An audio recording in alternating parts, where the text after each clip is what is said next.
freight yard of a big city.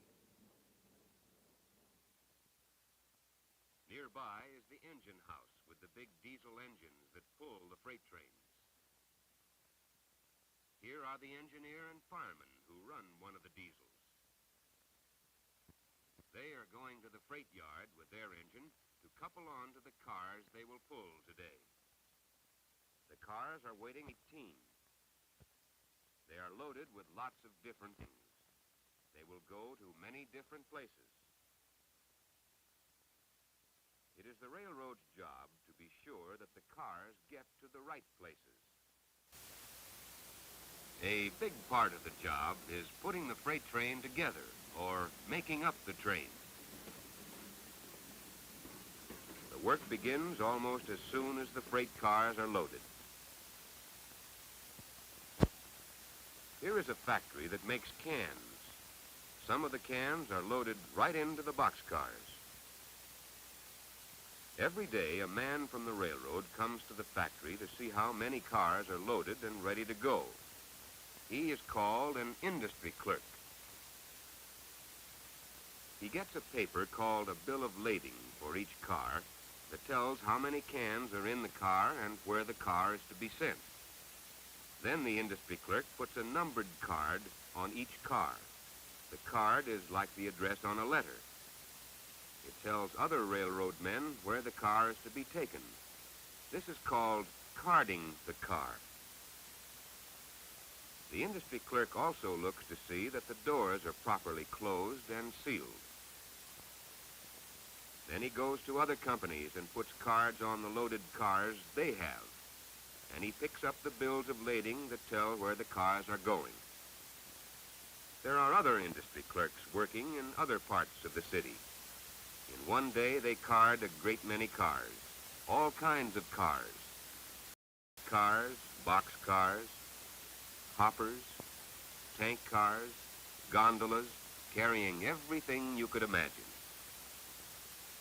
When he is finished, the industry clerk brings all the bills of lading to the freight office.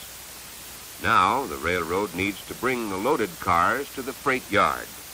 This is a job for the switch engines.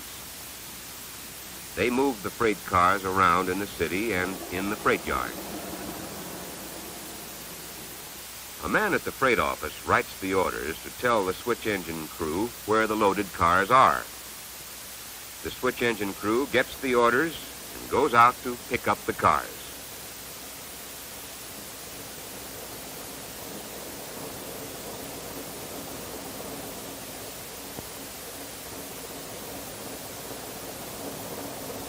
Modern switch engines have two-way radios. While they are out working, the yardmaster's office calls to tell them about more freight cars to pick up. When the switch engine has a load of cars, it takes them back to the freight yard.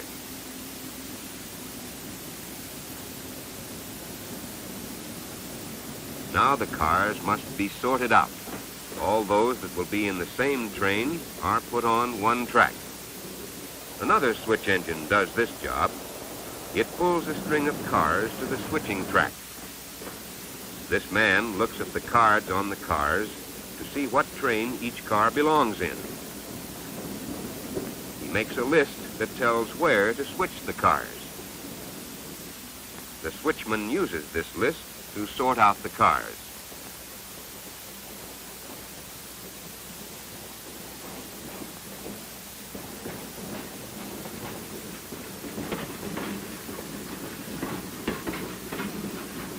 In this yard, cars for the train going north are switched on to track 8.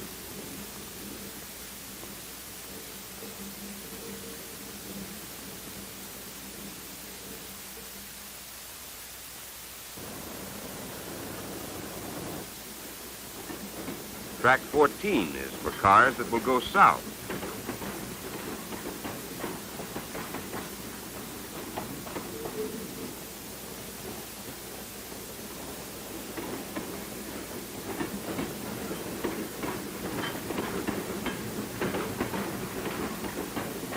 Cars for the train going east are put on track 9.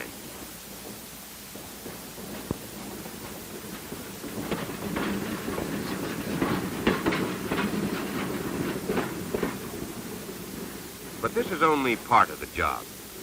At the other end of the yard are more switch engines. They put the cars together in the order they will leave the city in a long train. Here are all the cars that are going east. But some of them are to go to different cities than others, so they need to be separated and grouped once more.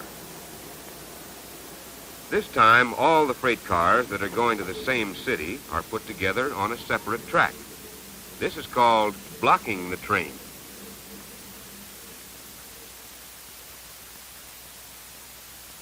Here is a model train that shows how a real train looks when it is blocked. Now the blocks are put together in one train. The cars to go to the city farthest away are put at the rear end of the train. Cars to be left at points a little closer are placed in the middle of the train. Cars that go to nearby places are put at the front end of the train. In this way, as the train goes along, the cars can be quickly switched or set out from the train without disturbing the rest of the train. Now let's get back to the real train. When all the blocks are put together in proper order on one track, the caboose is put on. But before the freight engine gets here, there is a lot of last-minute work to be done. A blue flag is put on the train as a warning that men are working around the train. The inspectors hook up the air line to the cars in the train. Then the inspectors check the air hoses between the cars to be sure they are all connected. Air pressure is used to work the train's brakes. The wheels and axles are inspected to see that everything is in good condition.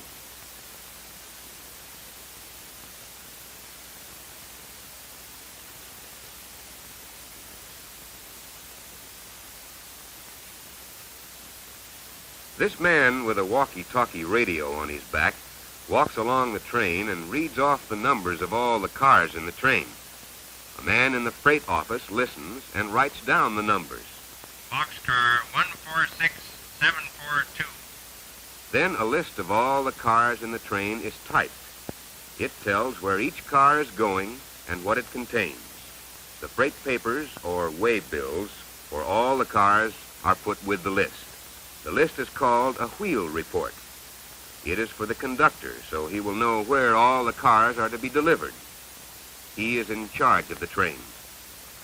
This is the rear brakeman on the train. He is making his own inspection of the cars.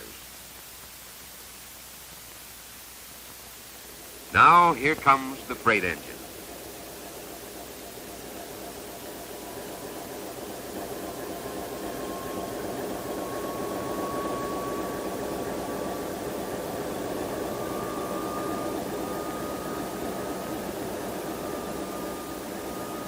The blue flag is moved up to the engine. The engineer cannot go until the blue flag is taken off. When the engine's air lines are connected to the cars, the engineer makes a brake test. First, he applies the brakes by moving the brake valve. Yard men walk along the train to see that all the brake shoes are tight up against the wheels. Then the engineer releases the brakes. And there is another inspection to see that all the brake shoes are away from the wheels. The inspections are all over and everything is all right. The engineer gets his orders from the conductor. The blue flag is taken off and the train may go. There's the high ball, the signal to start. The engineer pulls the throttle and the train starts to move. The head brakeman rides in the engineer and fireman.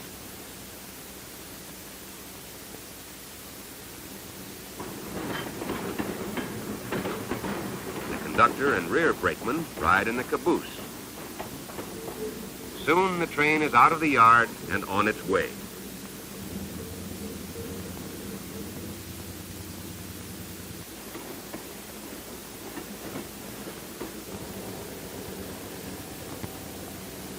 Freight yard, the switch engines already are making up another freight train. Okay, I'm sorry. I'm tired. I'm geeking out about trains over here on YouTube with Nico Pluto, my favorite weirdo from Rob Noerr's chat. How y'all doing tonight? How y'all doing? Welcome in, welcome in. It is Thursday. I am moderately obsessed with trains, so I wanted to share this with you. I thought this was a really cool little video. This is actually a training video from Santa Fe Railroad back in like 1952, I think. This is like prior to the invention of VHS cassettes. You know what I mean? Like this is this is some old school shit, ancient stuff. There was something I wanted to point out though about the ending of this. Yeah, this will be fun.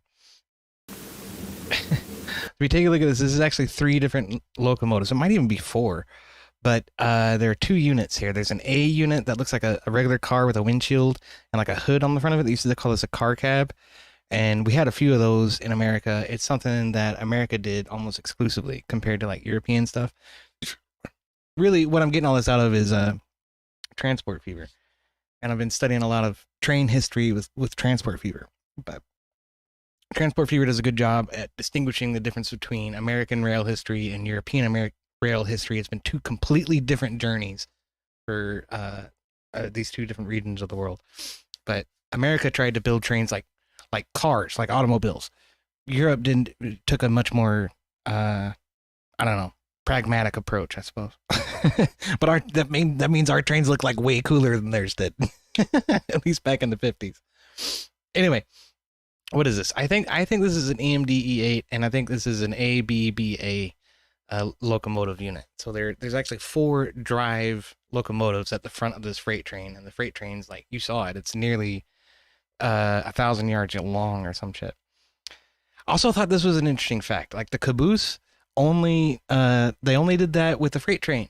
This is where the staff would stay at the back of the train in order to make sure that everything was working okay and that nobody was stealing anything. They could get up in this cupola up at the top, and they could look over the entire train and see all the cars and stuff and make sure nobody was stealing or hitching a ride or anything like that. So it's kind of cool, man.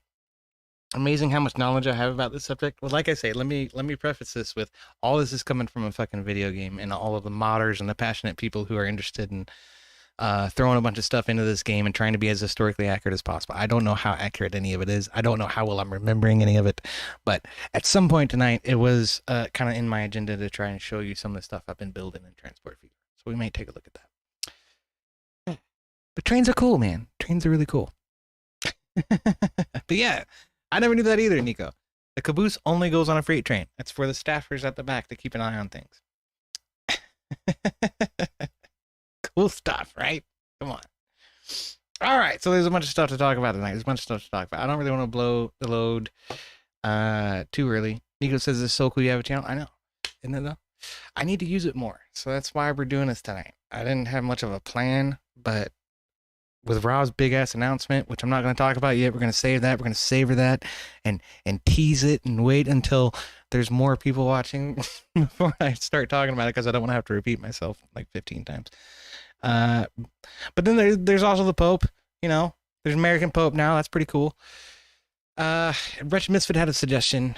He said he's watching Citizen 4 about Snowden. Snowden's back in the news. Are you kidding me? I thought he was done. I did not know that. But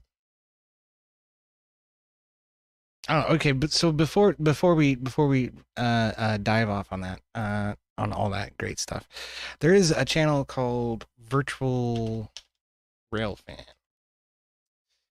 and this guy has CCTV cameras that are monitoring railways all over the United States. And yeah, you know, most of them are freight trains. That's true. Most of the rail in the United States is used for freight these days. But I found this one. I thought this was super cool. Now, doesn't that look like a quaint little, you know, idyllic town? This is actually LaGrange, Kentucky. I have been there. I have been on this street, looking right down this fucking causeway. And I thought that was really cool. I don't know. It's a stupid little shit like that you find on the internet that people apparently appreciate that I never thought they would. But this is a live shot from LaGrange, Kentucky. There's a railway that runs right down fucking Main Street in the middle of the town. So that's kind of cool. So yeah, I don't know. If you're into this stuff, if this is something that interests you even moderately, Transport Fever is a great fucking game, and Virtual Railfan on YouTube is a great fucking channel. So there's that. But okay. So the Pope. There's a Pope. We have a new Pope. It's American Pope. American, quote unquote. Apparently this guy was born in Chicago.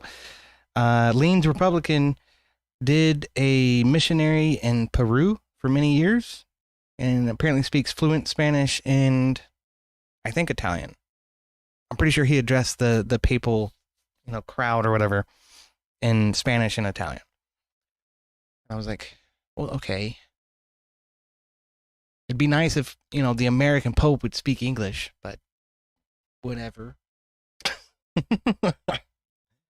Apparently he is anti-homosexuality, and I won't say completely anti, but he's had some compunction about the Pope blessing homosexual marriages. Let's put it that way. Which is good. The Catholics should not be promoting that shit. Also, what else has he done that I like, that I learned about? I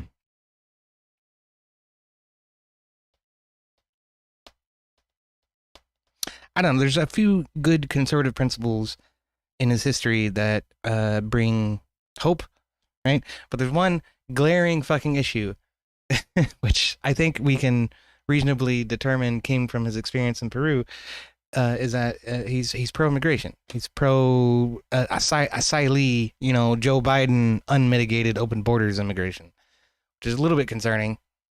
Not that the Pope is ever going to really dictate American policy, but an American Pope should agree with the American people for the most part, you would think.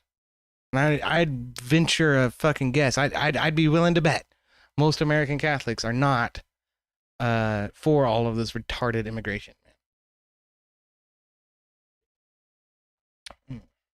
Wretched Misfit on Kick says, "Call no man father, but your Father in heaven." I didn't agree with that, actually. I had this debate with Ortho Bros before.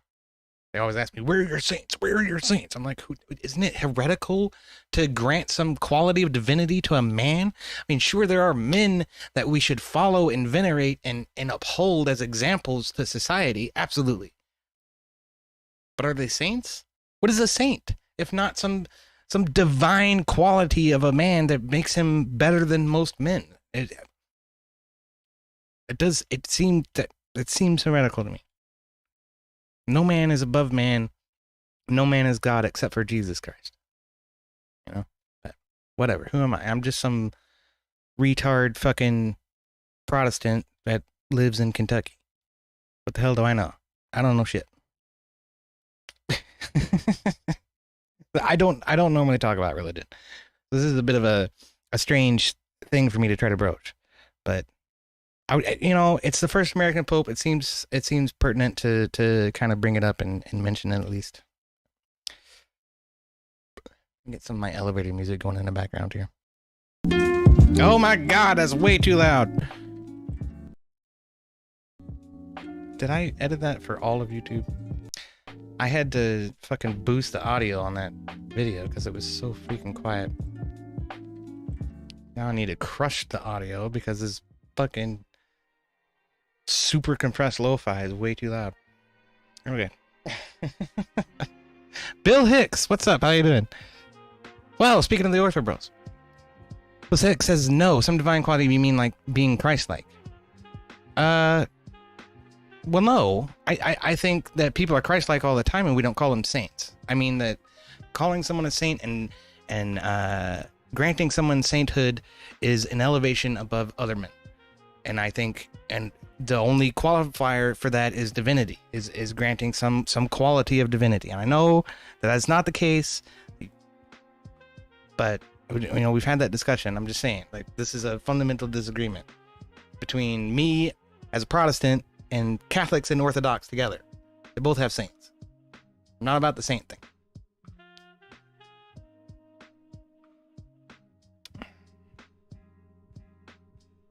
I don't get it.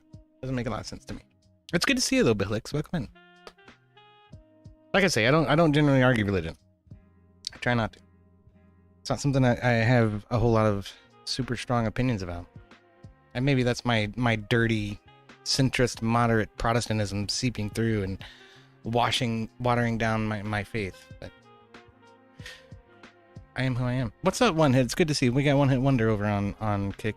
PA has now won the award for Best 6-Year Statement. Do what now? I don't even know. Wretched Misfit says, Matthew 23:9 and King James, call no man your father upon the earth. Yeah, you said that. For one is your father, which is in heaven. Oh, One Hit Wonder's talking about bourbon. I do talk about bourbon. That is something I am passionate about as a Kentuckian.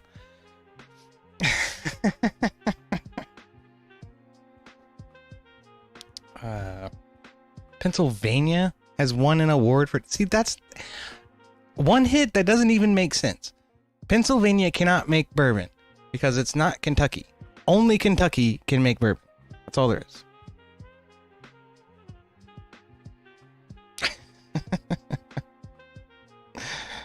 One Hit knows this argument very well. Anyway, we got Bill Hicks over here telling me that achieving theosis while it's still on Earth, performing miracles and having spiritual gifts isn't worth acknowledging and holding up as role models. I didn't say it wasn't. Yes, absolutely it is. And in fact, that is my very argument. That is precisely as much as it's worth.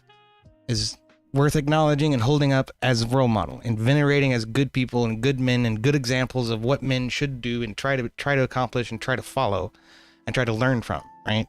Absolutely. I don't disagree with the fundamental function of a saint within the body of Christ, right? But I disagree with the ideal of somehow designating them as more than man. And I feel like that's what sainthood does. Bill Hicks says we'll leave the religious discussion there. I'll leave it there. All right. Ah, man. And One Hit's arguing with me about the nature of bourbon now. Yes, technically, according to the law, no bourbon only needs to be made in the United States. Which is bullshit. Bullshit. Bourbon has always traditionally been a Kentucky drink. A Kentucky liquor.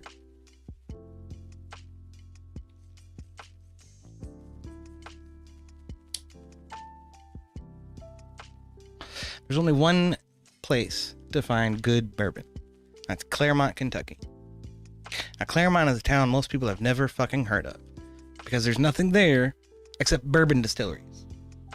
And when bourbon, in order to actually label your liquor bourbon, you had to actually bottle and bond it in Kentucky. That was the law for the longest fucking time up until LBJ lifted it and said you can make bourbon anywhere in the United States. All of those companies established themselves in Claremont. And there's tons of them. There's this thing called the Bourbon Trail in Kentucky. You can go from one distillery to the next, to the next, to the next, and sample all their bourbons and take a tour of their facilities. It's really cool. The Jim Beam one is actually really super cool, even though technically Jim Beam's now owned by a Japanese company, which is fucked. I don't drink Jim Beam anymore because of that. I never really did like white label. Black label Jim Beam was okay. White label is always a little rough. It's only 4 years old. But there are better bourbons than that. There's Buffalo Trace out in Claremont. There's Heaven Hill out in Claremont. There's Bullet Bourbon. That's out in between Bardstown and Claremont, I think. Maybe closer to Bardstown. Then there's Angel's Envy is actually in Louisville. That's downtown Louisville. Which that one's not bad. But I still would take Buffalo Trace over Angel's Envy. Knob Creek is a Jim Beam label. So that's actually bottled, bonded, and aged at Jim Beam in Claremont. Booker's is Jim Beam. Yeah. It's good stuff. Nico says, I've heard of it and might have also been there before. No shit, man. That's cool. Yeah, LaGrange is out that way too. Yeah, this town does not look a whole lot different than Claremont once you get into Claremont proper. Of course, you could probably say that about any small town in the United States, but we got a bunch of them that look just like this. spotted all over the state. Oh man, and I envy the people who live out there. I fucking hate living in the city.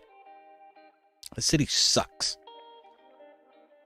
I would live next to a fucking rail line if it meant I could live in LaGrange.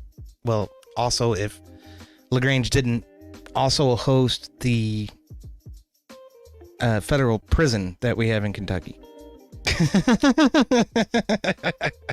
That's what this picture's not showing you, is that there is the Luther Luckett Correctional Center that's not far from the town center here. But let's not talk about that part. or why I know that.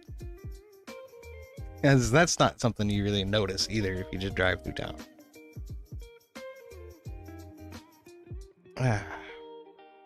Richard Misfit says, no way I live in the city. Yikes. Yeah, I fucking hear you, bro.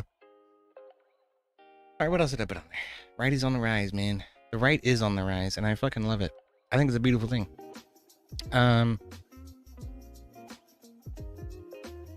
You know, we've seen a lot of traction, particularly coming from Crucible Crew, Andrew Wilson and Rachel Wilson getting out and getting on big fucking shows, and calling out and making suggestions and names for smaller people like Fabian Liberty, like Rob Noerr, like fucking Commie Points. As much as I hate his ass, I'm still glad to see that somebody of his stature is able to gain some traction and get on somebody like Tim Pool. You know what I mean? It's been really cool to see that stuff happen. Feels like all of this effort and pain that we've been through over the past, since 2016, trying to argue against the woke left and the retardation of the Democrats, it's finally starting to count for something. For the longest time, it felt like we were just ringing against the wind.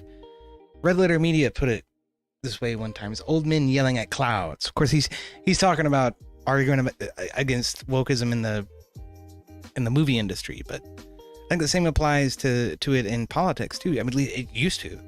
It doesn't anymore, which is a beautiful thing. But that's what it felt like at first. It was just, it's like the whole, especially on Twitch, in Twitch politics, man. It was like the whole fucking world is just poised against you. And you're out here arguing a point that nobody else is willing to make. You know, men are men and women are women. Like, that was crazy. That was insane. Right up to the point that, what's her face? Ketanji Jackson Brown got nominated for the Supreme Court and went through her confirmation hearing. And that based, I think it's a lady senator from South Carolina actually asked her the question, what is a woman? She said, I don't know. I'm not a biologist. You're petitioning Congress to be a Supreme Court fucking justice, and you can't answer such a simple fucking question that even applies to your own identity. What is a woman? You are a woman. Just tell me what a woman is. It was so ridiculous. You know, I think at the time, Daily Wire had a lot to do with shifting the conversation too, and in a positive way. With Matt Walsh and his fucking movie, What is a Woman? That was ingenious. It was ingenious. I remember this interaction he had with somebody standing on the street, some obviously trans person, and he asked him, what is a woman? And that person said, well, I don't know, I'm not a biologist. And then he said, what is a cat? Can you tell me what a cat is? And the person was like, I think I made a mistake talking to you. Like, yeah, apparently you did, because you can't defend your position to save your life, you know? What's up, Wretched Misfit? Thank you, man. I do appreciate it. I'm trying to spin up on YouTube, man, but it's not, I don't know. It's hard to gain traction over there. Unless somebody fucking reads you or something. I did have a great debate last Saturday on Grid One's panel. So if you haven't followed An Unreasonable Man on YouTube, definitely do. But last Saturday, I had, I say a great debate. I had several great debates that in very short order in very limited time, and I think I thrive in that format. In very limited time, where you can only, there's a handful of points you can make in 5 minutes, you know. So I think I do really good at just cutting through the shit and getting down to the nitty gritty really quick. But definitely check out An Unreasonable Man last Saturday. See my performance on there. See if I can hunt it down.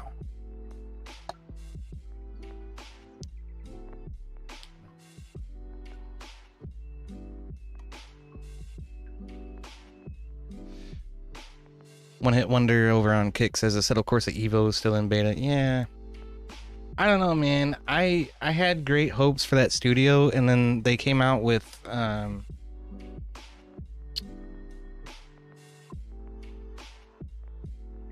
what did they call the second one? I thought it was, I forget. But it was trash because they eliminated half the game. Like they focused it all on GT3 racing.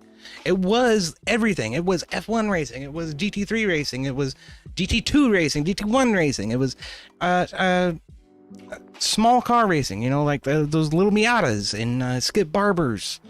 And it was everything. And it did all of it fantastic. And it still does all of it fantastic. And I still play it. I don't want to play any other game. Assetto Corsa Original is still the fucking GOAT, dude. ACC, yeah. Competizione, that's it.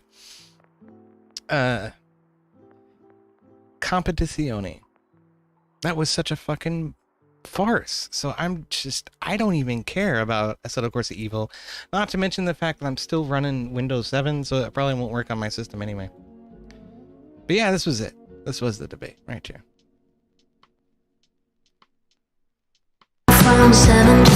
Oh my god.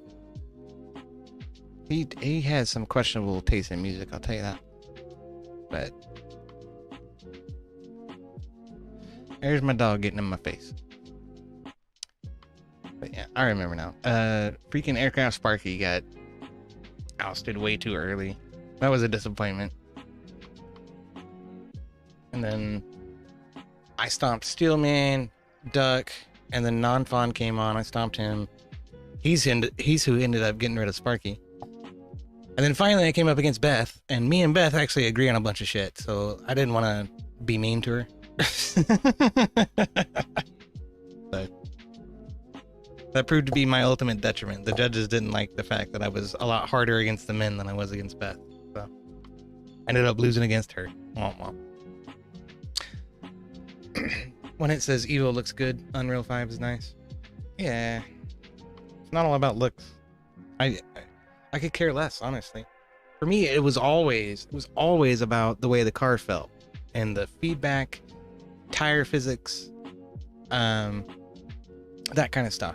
And the fact that Assetto Corsa Original can handle all of that across a broad spectrum of disciplines is amazing. That makes it so much better than any other racing game I've ever tried. However, I haven't tried iRacing, so I'll say this: it is the local host iRacing equivalent, in my opinion, from what I've been able to tell. And that's a big fucking pair of shoes to fill. So Nico says, I miss my weirdo aircraft solid guy. He is. I like Aircraft Sparky. He was really good. Feedback's pretty good. Have you got it, One Hit? I'd be interested in seeing it. If you'd I don't know. I guess we'd have to get on Discord and you could share it to me. So. What's up, Wobbly? Good to see you, man. So Wobbly is my favorite streamer on Kick. Live every weekday, 7 a.m. Eastern Standard Time. Of course, he's out in San Bernardino, so it's like 4 o'clock his time, but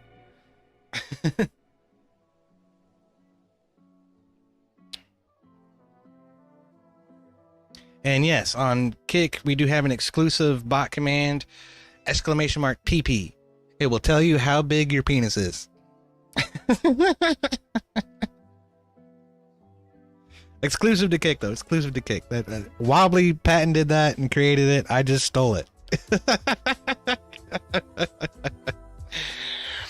Oh, shit.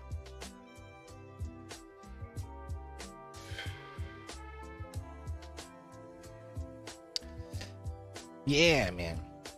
Yeah, the right is on the rise. I'll tell you something that I've been seeing a lot more of, which I wish we were seeing as much of it as we had been when Trump first got elected in 2016. There were tons of conservatives going to college campuses and challenging the narrative, right? And they continually did this. Even somebody as controversial as Milo Yiannopoulos was advocating for conservative politics somewhat, I guess. Hard to call, a gay former Catholic Jew who's married to a black guy a conservative. And looking at some of the shit he's done in recent years, it's pretty admonishable. But the point is that even somebody so ridiculously provocateur as Milo Yiannopoulos was going to college campuses and making these arguments with people. Ben Shapiro was doing it. Michael Knowles was doing it. You had Charlie Kirk out there doing it, but he wasn't quite as prominent at the time.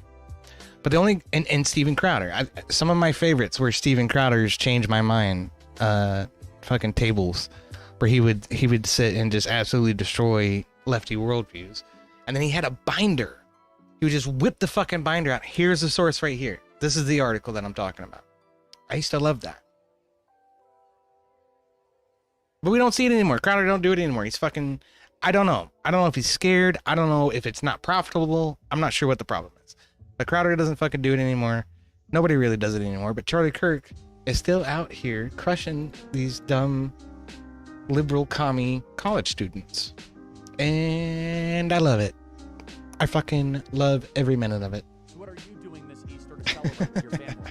I really do. Oh, what is this? What is this? Hold on. Let's see what this is.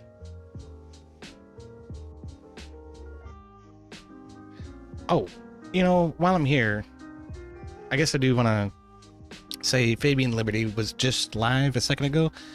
Recent guest on Tim Pool, absolutely crushed commie points in a debate. Fantastic dude, love this guy.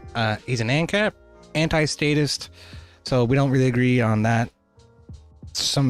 There's a lot there that we don't agree on, but there's a lot that we do.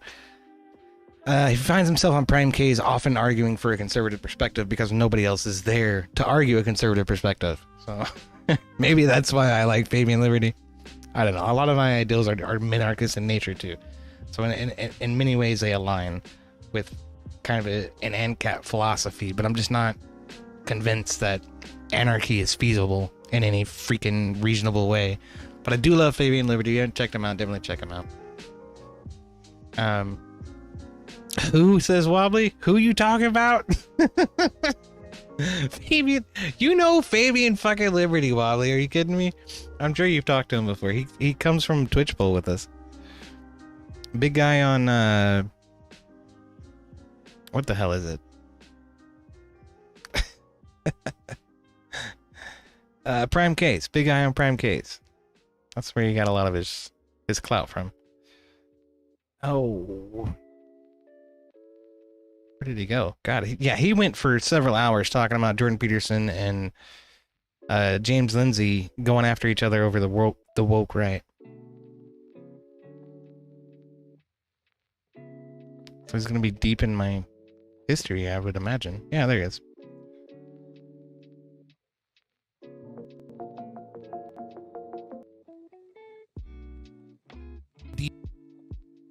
Yeah, after they've told other... That guy, you know that guy. You know that guy. I know you do.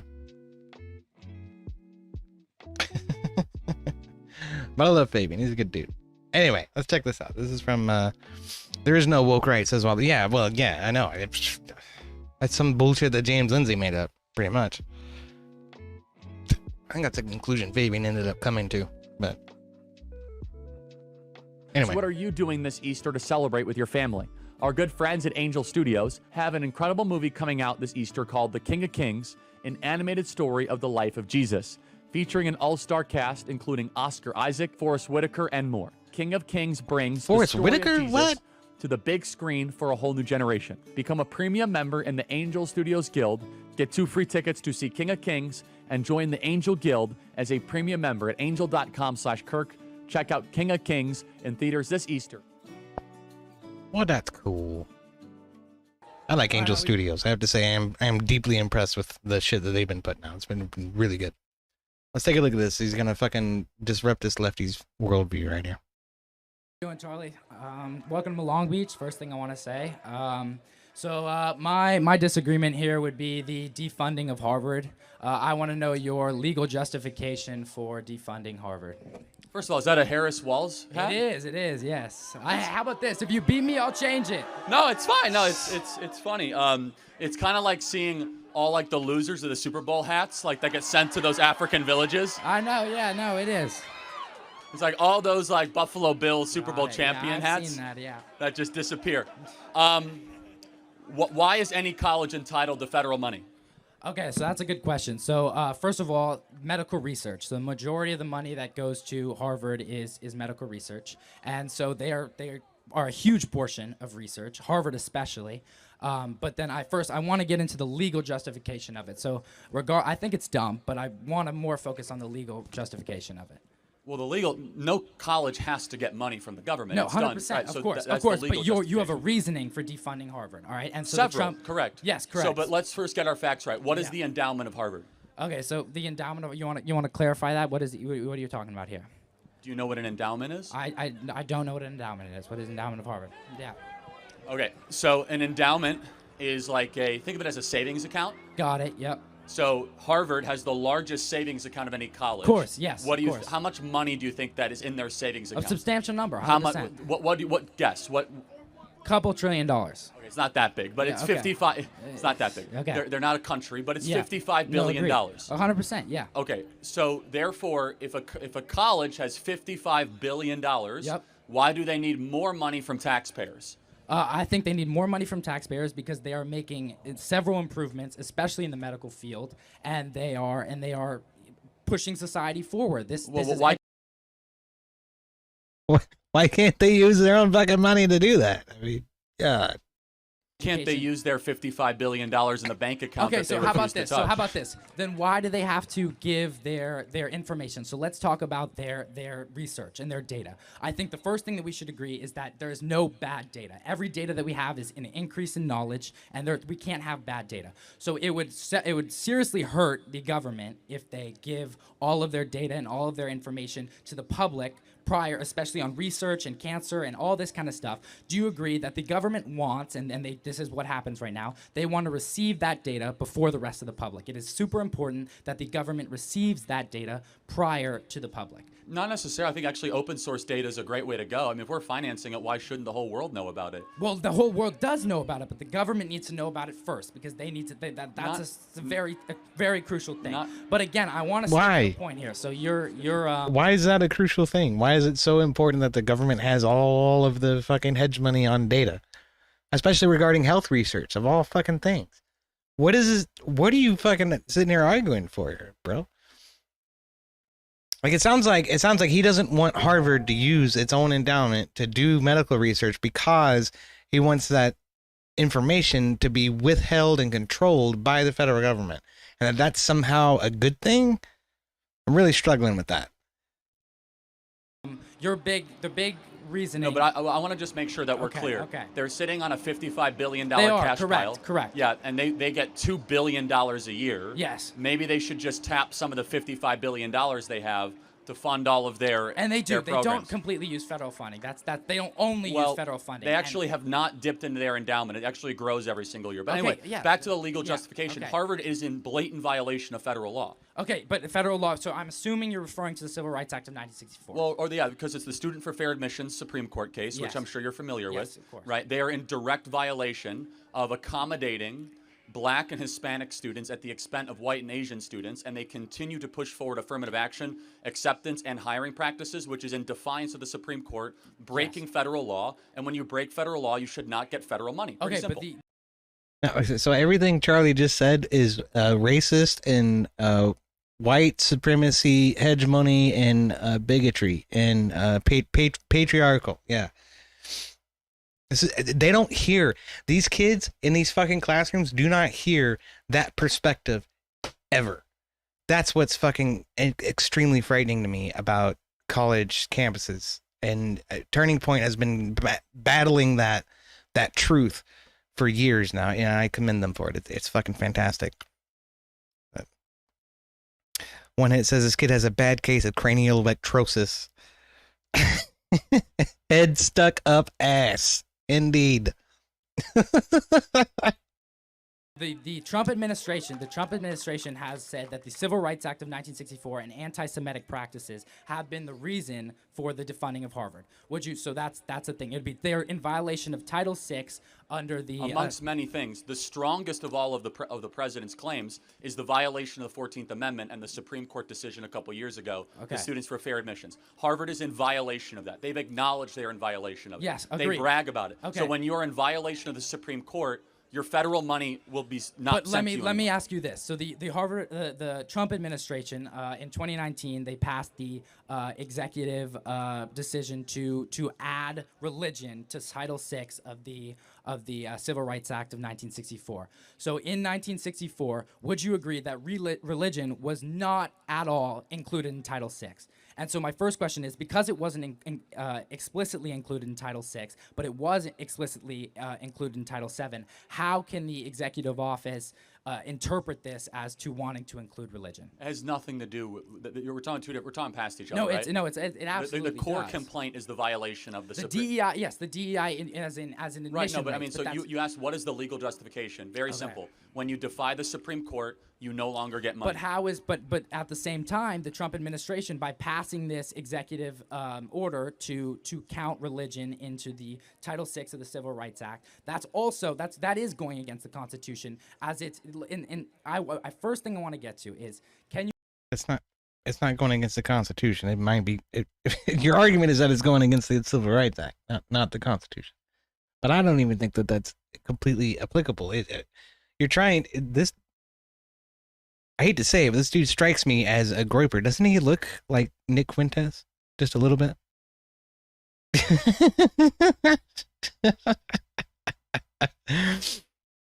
Oh, shit.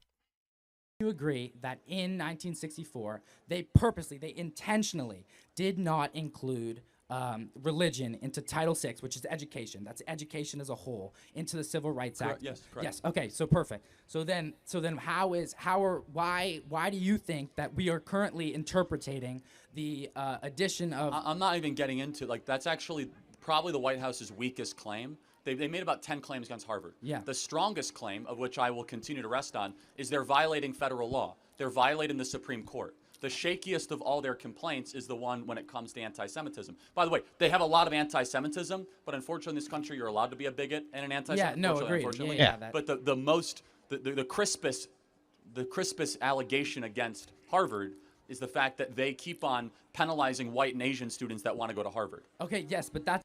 Yeah. Notice that Charlie has not made the argument at all that it has anything to do with religion whatsoever. And yet this kid is going to come back to religion, I guarantee it. But we're talking about the pro-Palestinian protest. No, I got it. But you're talking about a 10-part charging document.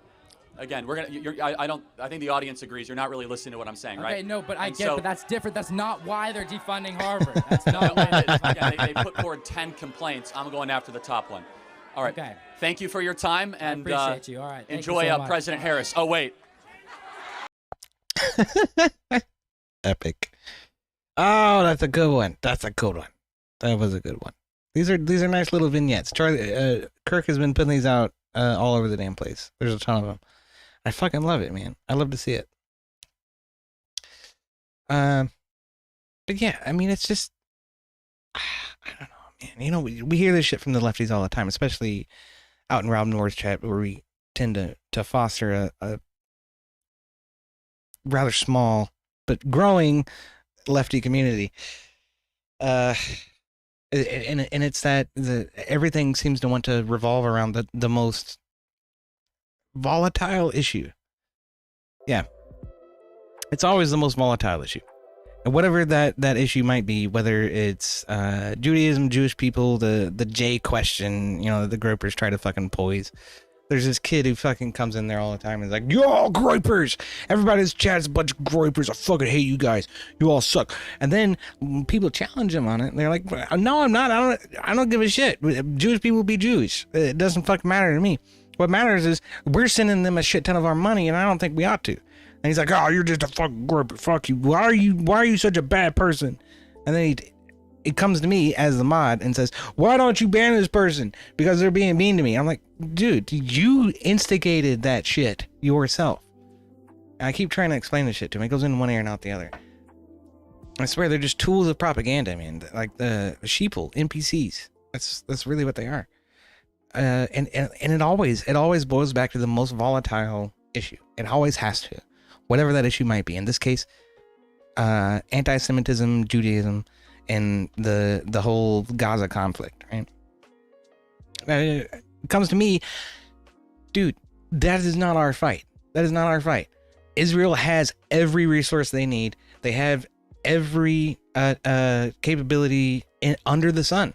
And there's no reason for us to bend over backwards to try to get involved in that. Israel's got it. You know what I mean? It's like you tell your friends, you got this. Right. Israel's got this. They have everything they need that they could possibly require in order to deal with that situation. Just let them deal with it in whatever way they deem appropriate. That's kind of my feeling about it. It's just let them loose. Whatever happens, happens. It's not our fucking dealy bop. This is a terrorist element that is governing a nomadic people who are embedded in Israeli territory, and fundamentally the group Hamas, the terrorist group that runs the fucking show, does not think Israel has any right to exist in the first fucking place. Now I know how I would respond to that if it was me personally and somebody was telling me that I shouldn't be living in my house because I don't know what, some ancient Indian burial ground is underneath my yard, and that I don't have a right to live here or exist. I would probably meet that threat with lethal force. Let's just leave it at that. And I think Israel has every right to do so, especially considering what happened on October 7th, right? So just let them go. And I don't think the United States needs to be sticking our nose in it. I don't think we need to be owning Gaza. I don't want Trump Tower on the Gaza beach, and I don't want hundreds of billions of American taxpayer dollars funneling into Israel to fuel their war effort either. We give Israel aid every year. Every year since 1946, 1947, we have given them aid every year. And I just don't think that needs to change. That's fine. We are somewhat culpable for instituting the state of Israel. I think that was justified to some extent. That's a whole different discussion than what's going on today. So we are at least somewhat responsible in the West, the Brits and us, collectively, for establishing the state of Israel as an independent state after World War II. But beyond that, our culpability is absolved. So regular aid, fine, keep it going, but nothing extra. That's as far as I'm concerned. Anyway, that's that. So let's talk about Rob.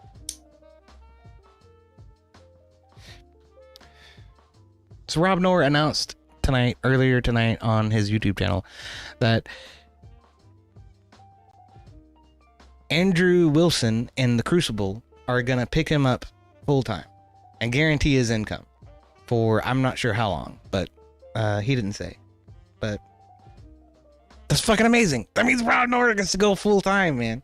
Because all of this time that Rob has been doing this, in 5 years I've been watching the guy, he's had to contend with working a 24-hour-a-day job that requires him to be away from home and dealing with very difficult people. I don't want to get too much in the details about that. Rob can explain it to you a lot better than I can, and I don't want to misrepresent the reality there. But it's been rough, and it's sort of prevented him from really capitalizing and maximizing his ability to stream and do things on the internet, and to commentate and be a big part of the conservative movement on the internet. And so now those restrictions are lifted because he can go full fucking time. So that's awesome.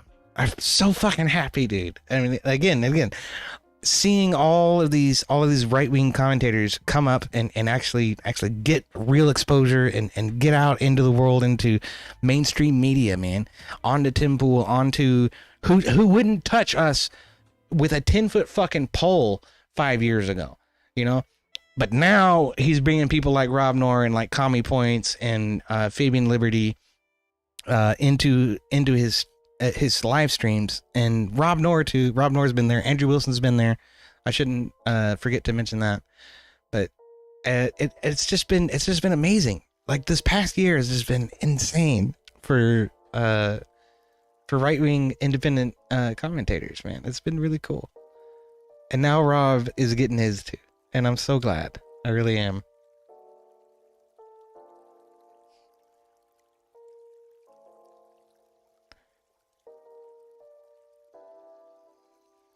Okay. I'm gonna see if I can find where he actually talked about it. Hold on. Yep. Okay. Oh, I should have timestamped it. Damn it. Here, I'll show you what I'm doing.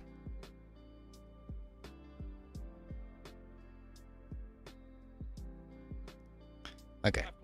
That were being paid by left-wing groups. I think if you're being forthright that, yeah, I'm an employee of this group, as far as I'm concerned, it's no one's business, the exact nature of the finances of what's being discussed or whatever. So I'm not going to get into details of that. But I am prepared to now announce that starting Sunday, I will be in the employ of a group here. And I'm prepared now to disclose what that group is. So we'll see if anyone has any guesses. Now, I'm very nervous because I'm afraid that people will be very upset. So please give me a chance before you jump the gun and get upset about who this group is. They fucking had me going, dude, what that will mean for me, right? So does anyone have any guesses what the group will be? I think that it could, Tim Pool's a guess. I saw Progressive Victory PAC was a guess. The Blaze was a guess. Pisco's group is a guess. Pisco has a group. I don't even know. Timcast. Yeah, you guys did get it. It's sort of awkward because I've criticized someone who works for this group heavily for being in a similar position to me. But after having talked to them for a long time, I think that I now understand where this person's coming from, and I want to talk about it. So I have been given an offer, and I've accepted from Progressive Victory PAC. To me, I think that the key is what they've talked to me about is that I'll still be allowed to defend Donald Trump, but they want me to focus more on sort of the criticism that I have of him and of other Republicans. And I think because of that, I'll be able. No, I'm just fucking kidding. I'm not working for Progressive. He fucking had me go over a second. I was like, "You're joking, right?" I can't even keep that lie up anymore. I was starting to vomit a little in my throat. I'm not working for Progressive Victory PAC.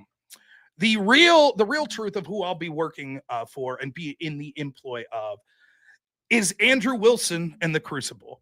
Andrew reached out to me and offered me compensation to come to work for him and the Crucible, and I gladly accept that offer. I think that Andrew Wilson is one of the most amazing people in this space. He is. I've never been.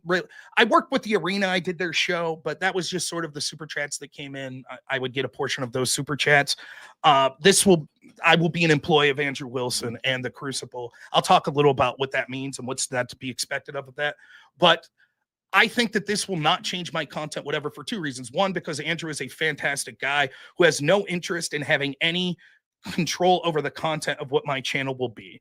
So it's not as if he says, hey, you got to talk more about Christian nationalism, or you can't criticize, any arguments that I make. None of that is part of it whatsoever. It has nothing to do with that, as I'll get to in a minute. And so I think that I already align 95% of Andrew Wilson and of what the people at the Crucible are doing. And not only on the cultural and political issues, But I think we align in our goal, which is we want to dominate this space.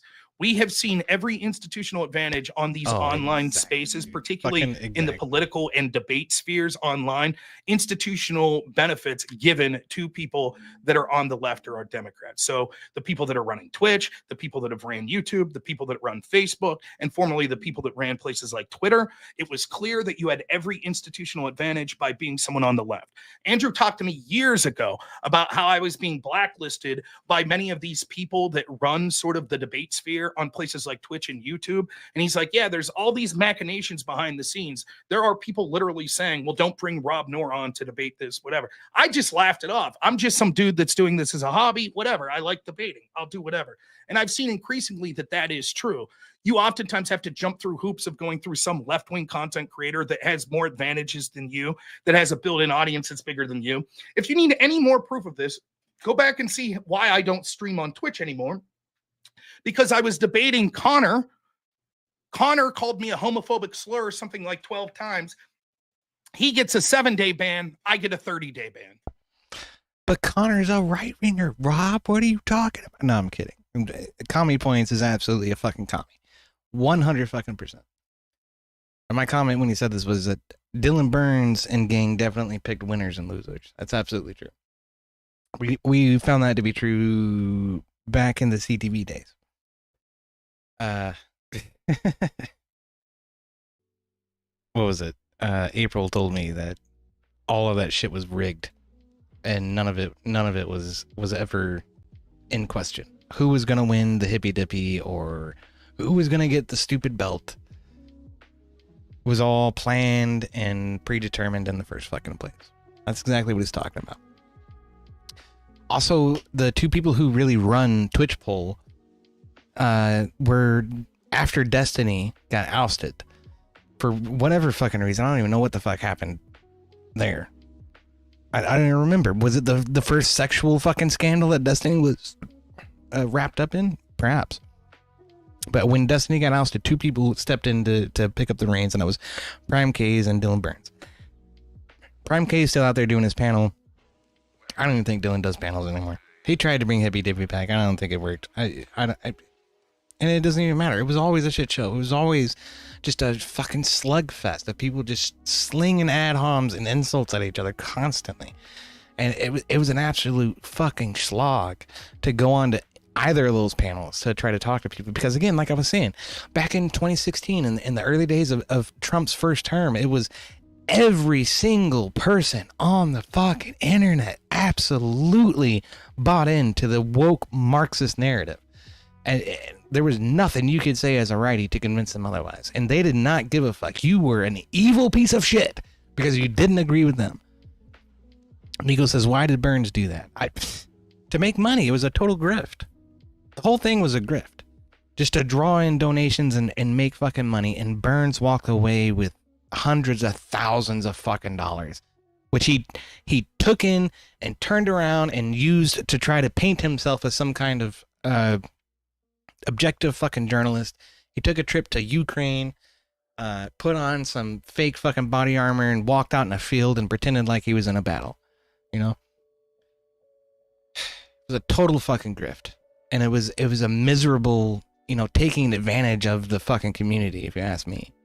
But to this day, Burns will defend Ukraine with his life. You try to get him in a debate about it, there's nothing you can do to convince him of anything. Of course, that's probably true of most people who you debate on the internet. But Dylan Burns has this strange affinity for Ukraine, and I'm not even sure why. I don't think he's of Ukrainian heritage. Maybe I'm wrong about that. That could explain it.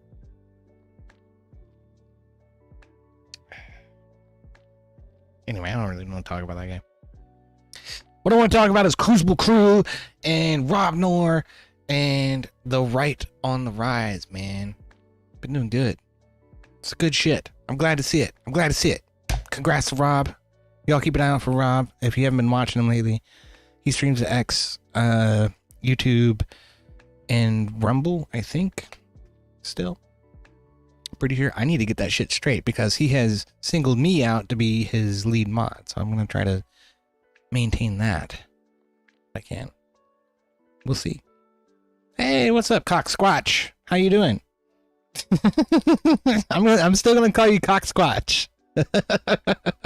I remember you, man. We hung out on Powdered Dusty stream and on Raging Tomato. I like both of those cats. I like Raging Tomato a lot better than I like Powdered Dusty. But Powdered Dusty is at least a genuine guy, and I can talk to him. So that's cool. I like that about Powdered Dusty. I think he's silly about some things. He's dumb for being agnostic, and he's dumb for being a lefty. Because I think he's a lefty on a lot more things than he is a righty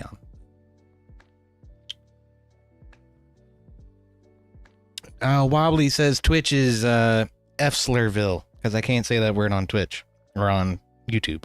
Sorry.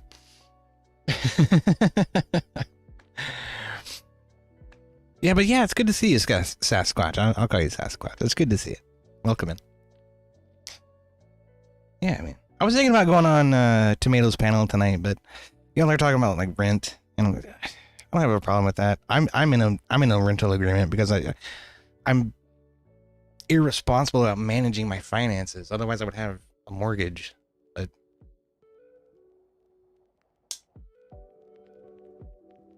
it certainly isn't because landlords are evil. My landlord and I have a really good relationship for the most part.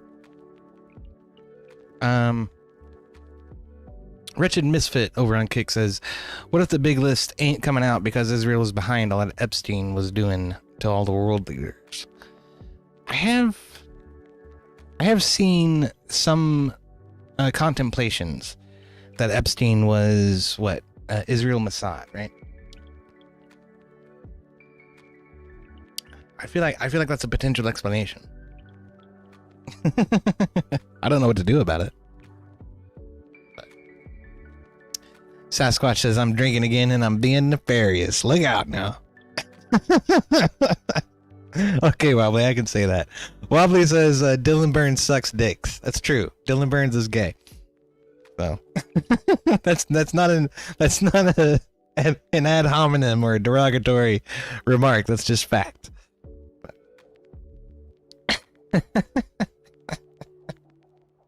Oh wait, no, he might be bi. I don't know. I can't remember. Oh shit. Seem to remember there was some kind of fucking controversy over him and Prime K's and some girl. So I guess he's bi.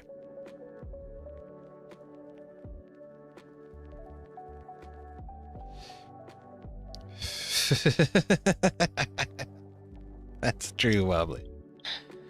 That is very true. CTV is this bitch. At least he was. I don't know what the fuck CTV's been doing lately. I've not talked to that guy in like 3 years. I'm happy to not anymore.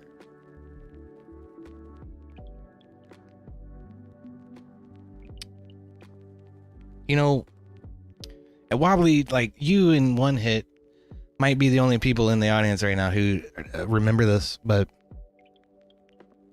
when Colonel Dan died, like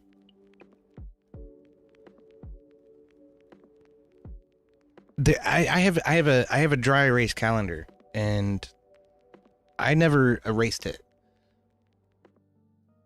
That was that month that we did our Colonel Dan memorial.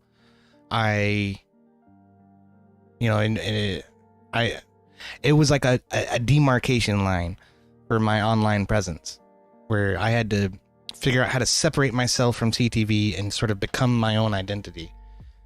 So I'm still hitched to Rob Noerr. And you know, to be frank, I was following Rob before I was following CTV. I don't know if I've told you all that before, but I don't know. It's been a weird fucking ride, man. And I have not been good about being consistent about being here and showing my face and speaking my mind. I need to do that more often. Maybe I'd be better at it if I did.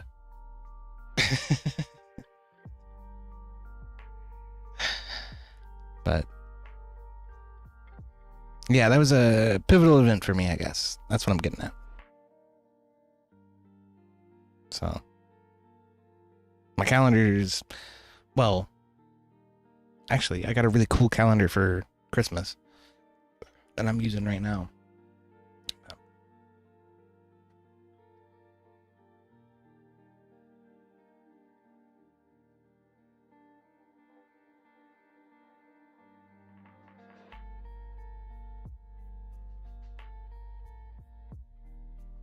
What was I gonna say? Is the dry erase one is still kind of in remembrance of the debacle that was the whole CTV fallout, but this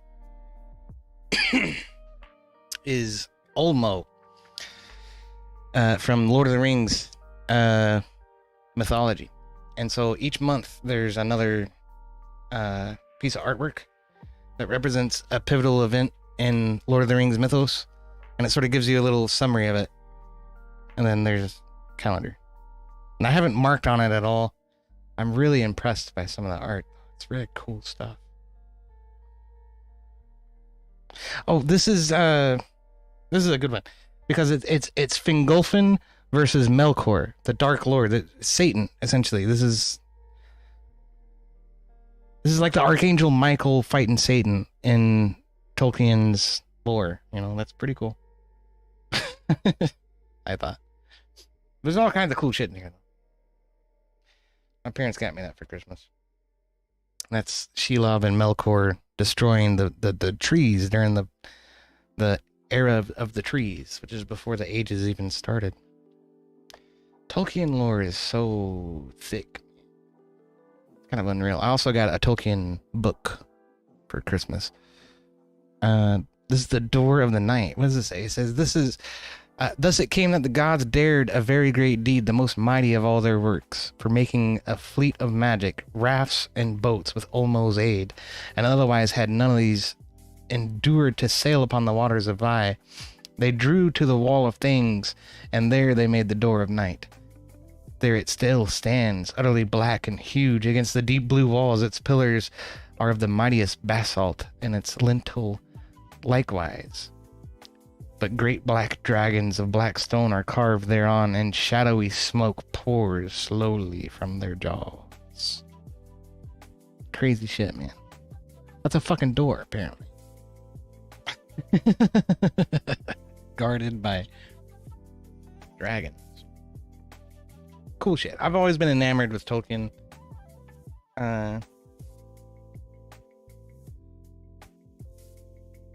So it was really cool of my parents to do that.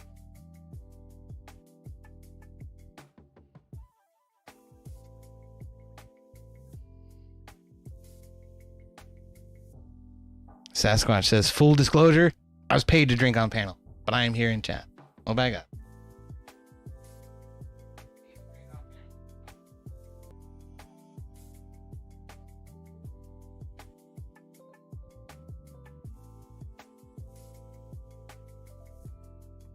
Yeah, if you get paid to drink on panel, how could you possibly refuse?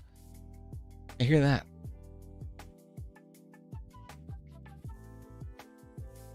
Roommates like grandma's boy? No, we're not roommates, man.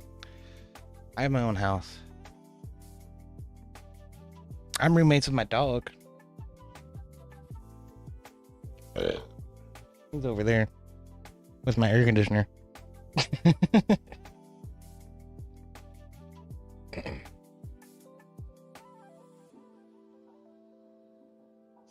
That's my only roommate.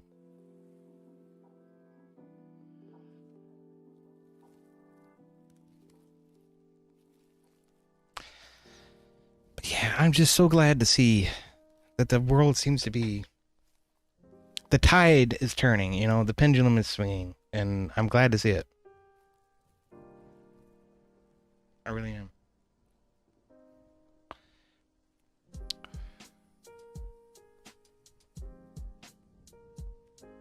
Happy for Rob Noerr. Happy for Fabian Liberty. Fabian Liberty got to be on Tim Pool. It's good for him. Of course, it didn't seem to help his following a whole lot. But I'm happy for Raging Tomato, you know? She seems to be doing super fucking well with the panels and shit. I'm absolutely psyched for fucking Crucible. I've been jealous this whole time. Because I knew Andrew when he was BPF, man, back in the Twitch poll days, he would come on some of these fucking lefty panels and just absolutely crush people with base as fuck arguments and shit. And he called himself Big Papa Fascist just because it pissed them off. And I had a similar experience. The first time I showed up on Tomato's panel. I put my name, said I'm EOD696, and then underneath of it, I had a hashtag. It was hashtag Make McCarthyism Great Again. And this fucking dude just lost his shit when he fucking realized that I had the hashtag Make McCarthyism Great Again. And just absolutely hated me. Started calling me, fuck you, you're a piece of shit, you retarded motherfucker, you motherfucker this and motherfucker that, and blah, blah, blah, blah, blah, blah, blah. I'm like, goddamn, dude, what did I do to you? What did I do to you? You know? And it was just putting Make McCarthyism Great Again in my fucking tagline. It's hilarious. Sasquatch, one old man to another old man wants to know, what are you drinking? So Wobbly asks, what are you drinking? I'm drinking PBR. I don't know what you all drinking. I like my PBR, and I'm off tomorrow, so I get to have a beer.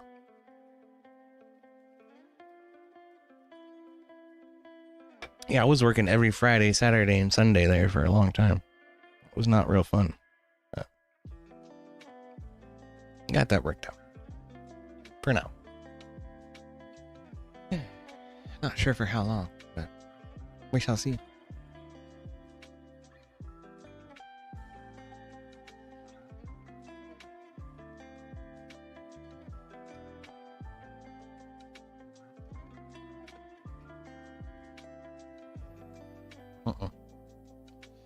And it's hard for you to.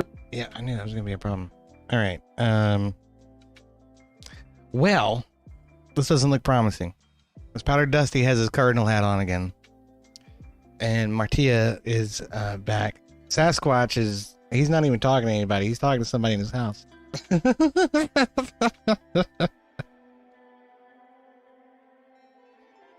Nico says, I gotta get some Z's. Good night.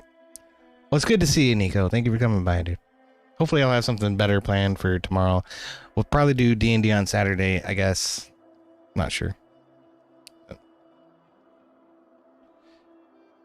Misfit asks, so what's next? You gonna get a job on the railroad?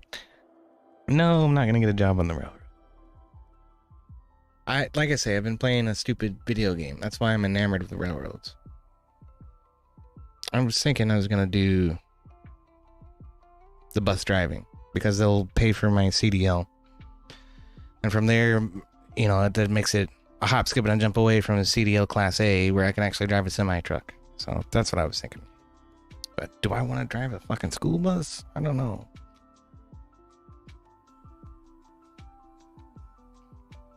They're all POFTAs, says Wobbly.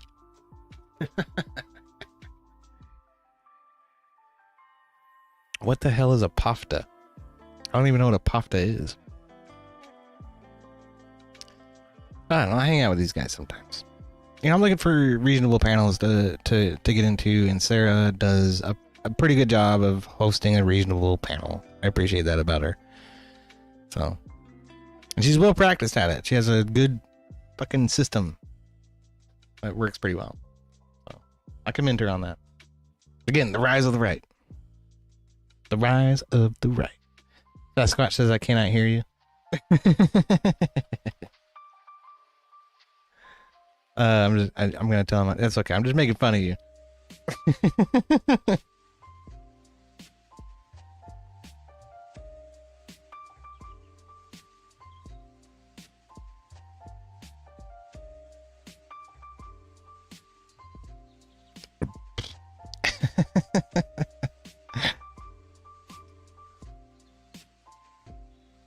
I don't know. I could try to get in there. I could jump on Discord too if you guys want to hang out on Discord. But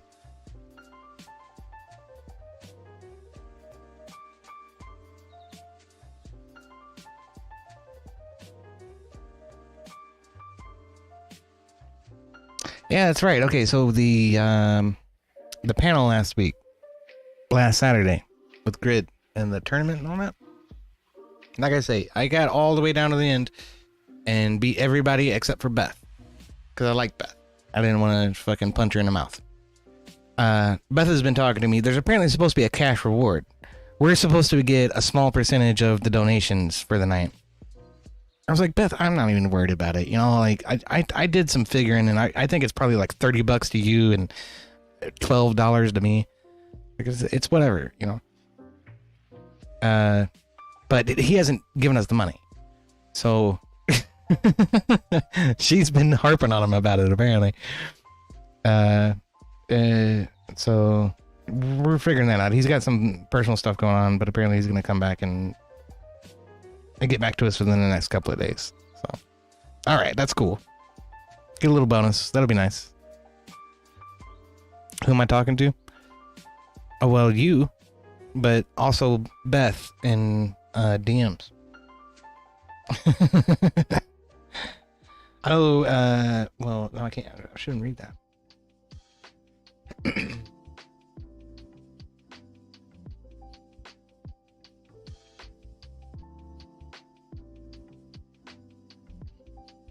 Oh, wow. She has a really good point. At the start of the night, Anson donated $200.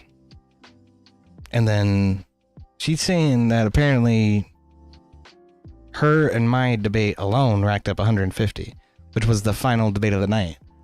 We started with 200, we ended with 150, and then there's a whole bunch of money in between. Maybe there's more money than I thought it was.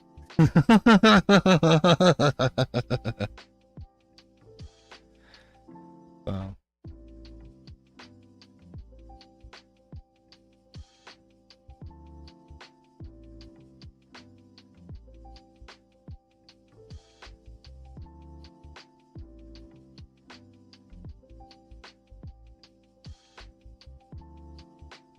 I don't know. I think I'm supposed to get 5% of the donations, and she's supposed to get 15 or 10. Yeah, I think she's supposed to get 10, and I'm supposed to get 5% because I'm the runner-up. I did, man. I fucking crushed everybody. She got kicked off the fucking panel. She lost a debate at one point, and somebody bought her back in. Because Grid has this whole pay-to-play kind of fucking system set up to grift as much as fucking possible. So I don't know. That might be more than I thought it is. That's cool. I don't know. We'll see what happens. I know I could use it. I'll tell you that. It's been a hell of a fucking year. Been a hell of a year. Oh man, fucking eggs for $12 and 85% interest rates. Everything's been fucked up. All kinds of it.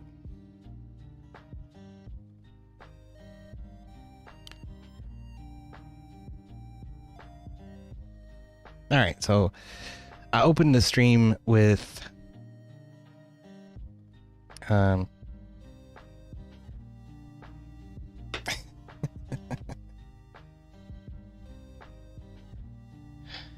Sasquatch says I have adult non-productive children who interrupt me streaming. Say la vie, Sasquatch. Say la vie.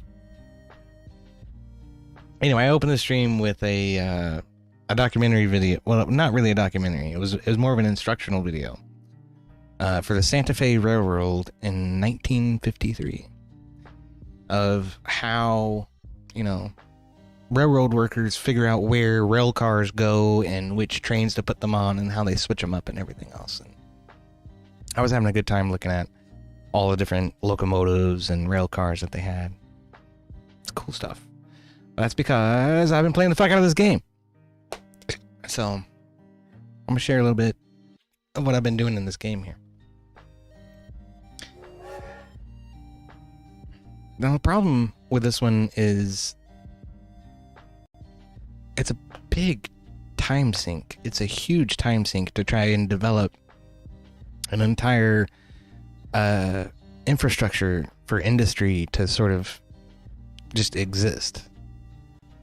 And it's, you know, we take it for granted, but there are so many dot-to-dot points along the way to sort of describe, to move, you know, like a raw good into a refined good into a factory where it can be produced into a product, so that then you can take it to a fucking store so that it can be sold on a shelf to an end consumer.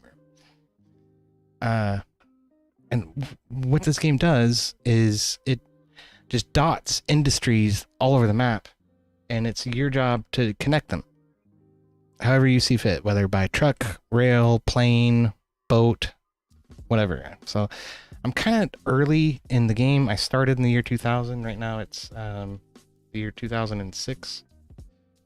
So if I remove my camera here, you still cannot see it because the screen's all cut off and shit. All right, great. Well, just take my word for it. It's the year 2006. Oh, god damn it. All right, hold on. Let me see if I can do this a different way.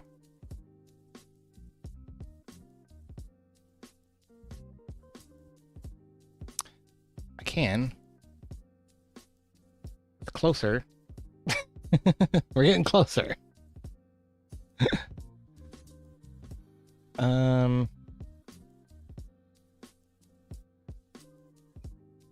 I'll fix it. Hold on. There. Ta-da! Fixed. Great. So the camera. No. That. Yes. That. Do that. Okay, great. We figured it out. There you go. So now you can see it's 2006. I got $11 million in the bank. So far, this quarter, we've made negative $14.5 million, but that's because I'm buying stuff. That's not because the company's not profitable. I do have enough infrastructure to actually make a profit. But, it did not start out that way. At first, everything was like this up here, because I haven't touched this part of the map at all. So the roads are all super squiggly, everything's all spread out, and nothing's connecting anything. So normally what I do is I'll go to a town and blow out half the town, pop in a train station, and then I'll redo all of the roads that connect it to anything. Then I'll run the train line down to the next town, and then have some branching stuff come off and capture all the industries. So that's kind of what I've done down here. And if you look, there's a Louisville. Look at that. Isn't that cool? Also, this whole map generation is actually quite strange for the game. This is a custom map generator that's supposed to look like the Appalachian Mountains. Kinda. And if we come down to one of my trains. Oh, don't die. I think it died. Yeah, I think everything died. Why did everything die? No, not everything died. Okay, cool. There we go. There's a train. Oop. Oh, goodness sakes. There. You can see it. LNN. That's an LNN train right there. This is an old steam train, though. If we come around to the back of it, I have a little caboose. That's pretty cool. Again, it is the year 2006, so one of the mods that I've installed lets me use trains from any era prior to the current year. So not only do I have the steam LNN, I have these LNNs. So like old GP7s, a bunch of old boxcar, and another caboose. Good stuff. Anyway, that one, the diesel is running steel and planks out of here up to this machines factory. Then it picks up machines, which it should have a full load of machines right now. It's got 62. It's better than nothing. Then it brings the machines back, drops them off here. They get dumped out onto the truck station. Then trucks come and pick them up. There's one for you. That's a Peterbilt 359. That's a 359, I think. And then this here is a Freightliner Cascadia. And I have a Kenworth K100 over here. Oh, this guy's hauling coal. So they bring coal in from these coal mines up here, which are actually pretty cool. If you look at them. Let me turn on the time here. See, isn't that cool? It's carts that just move around. There's no people, but the trucks come, they pick up the coal. And then they bring it down this road. Oh, yeah. And these are Americanized roads, too, because this is a Swiss game. Go figure, right? The whole game works on a clockwork kind of simulation. But anyway, the trucks bring them down here, up this way, and into our little depot here, which is overflowing right now with ore and coal. I really need to get more trucks on the line that carries the shit out to the steel plant. There's that steam train. He sounds pretty cool too.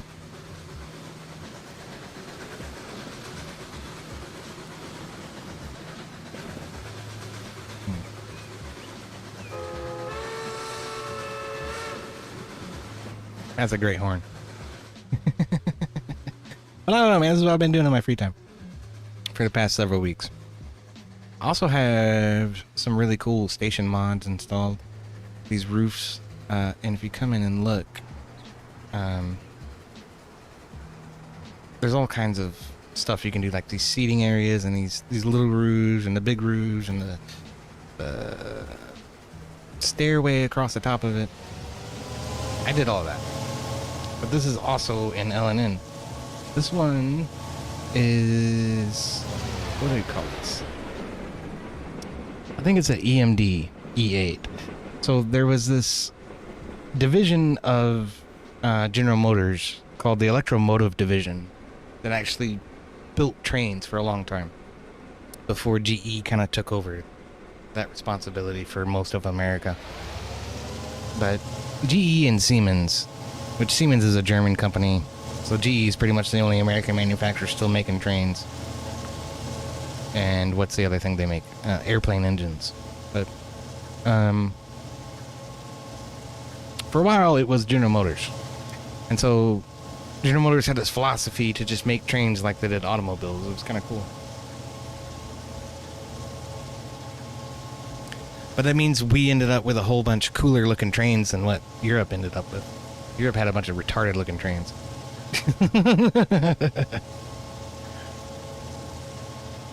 Why not go with a trucking company that will pay you for CDL training instead of a bus and kids? Yikes. Well, I'd like to. I feel like, I don't know. I just thought that the whole school bus thing would probably be an easy in to get in my CDL. Maybe you're right, Wretched Misfit. Maybe it's smarter to start with a shipping company. But there's also buses. These old GM, what do they call these things? Fish bowls that I've plopped around town, and I had to place all the bus routes and everything.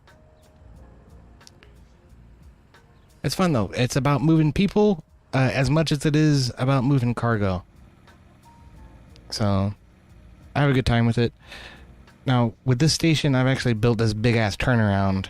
That's not necessary. The trains will just flop over themselves if you don't have something like that. But if there's room, I like to put it down. It's kind of cool to see them take the loop, even though it slows them down a little bit. It makes their transit a little bit longer. It's not that big a deal. Efficiency is less about time and more about having capacity for everything you need to haul and hauling all of it each time you come through, which is a bit of a problem for that particular train. I may have to make the train longer or put another train on the line. That's something I'm going to have to weigh with how much money I have. $16 million isn't quite enough to put another train on the line. These trains are worth about 25 to 30 million a piece. So yeah, man, this is, I don't know, it's like it's cathartic somehow to sort of build these out and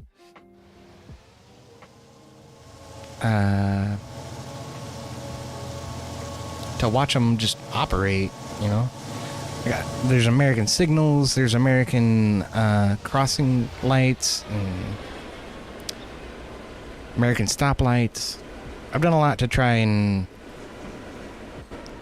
Americanize the entire game, which is unfortunate because it had to be done because it's a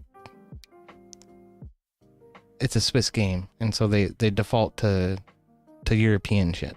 But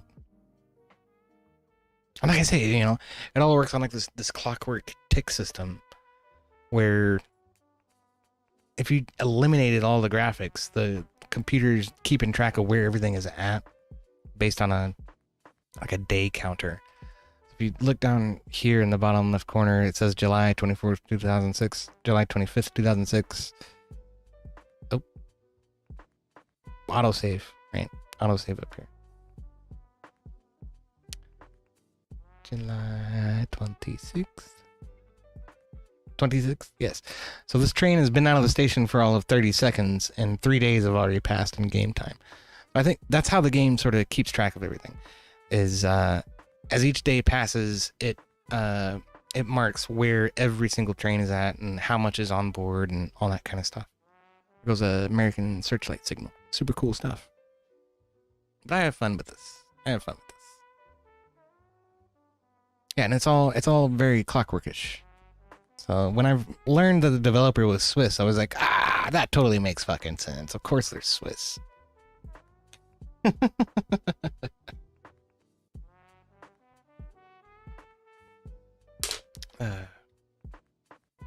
It just figures, isn't it? Best clockmakers in the world.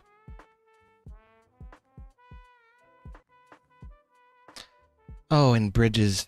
Bridges are always a challenge because of the splining in this game. Splining is when you use math to try to determine the route of a line from point A to point B based on its inherent nature to curve. So it's how games figure out what you mean when you want to try to build a road or a railroad, as the case may be. The splining in this game is just terrible. It's absolutely awful. Building bridges is a nightmare. Usually what I have to do is I have to start out like totally flat and then connect the bridge to the ground on either side of what I'm trying to bridge over.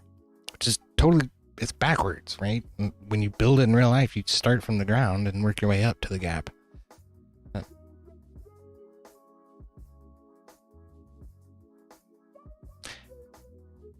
And it does have a lot of great like customization options for these stations and stuff. But I want you to see kind of what it's like to move from one station to the next. It's very, I don't know, it's surreal almost. Because I'm so used to like looking at it from the overhead view and thinking about, well, how does this connect to that? And how can I make this connect to that? And how do I make it all look reasonably convincing and reasonably efficient without being totally stupid about it? Which honestly, that road should not be propped up like that. It's all built up on its own little embankment. I don't like that. That should not be like that. Not cool. It should be much more terrain conforming than it is. That's okay, whatever. I'll figure it out. Oh. I'm not used to this either. Like in I play a lot of Transport Fever 1. But in Transport Fever 1, you can't move the camera around. Now I can like go inside the train. And this one goes up. There we go. Now we can see from the conductor's point of view. You can't see shit. These trains are stupidly loud though. So I'll turn that volume down. The steam trains sound so much better. They're so slow though. It's bad.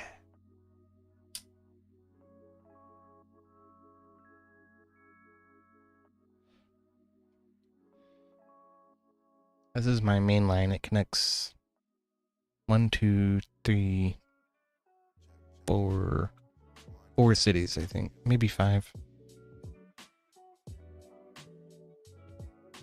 Yeah, I think I built out the 5th one, but I haven't actually I haven't put any trains up there yet. Oh, there goes a forest right there. Everything's so integrated, you can't even tell. Why is there a tree there? There should not be a tree there. What? Let me out of here. That That tree, no. No, tree. No. Go away.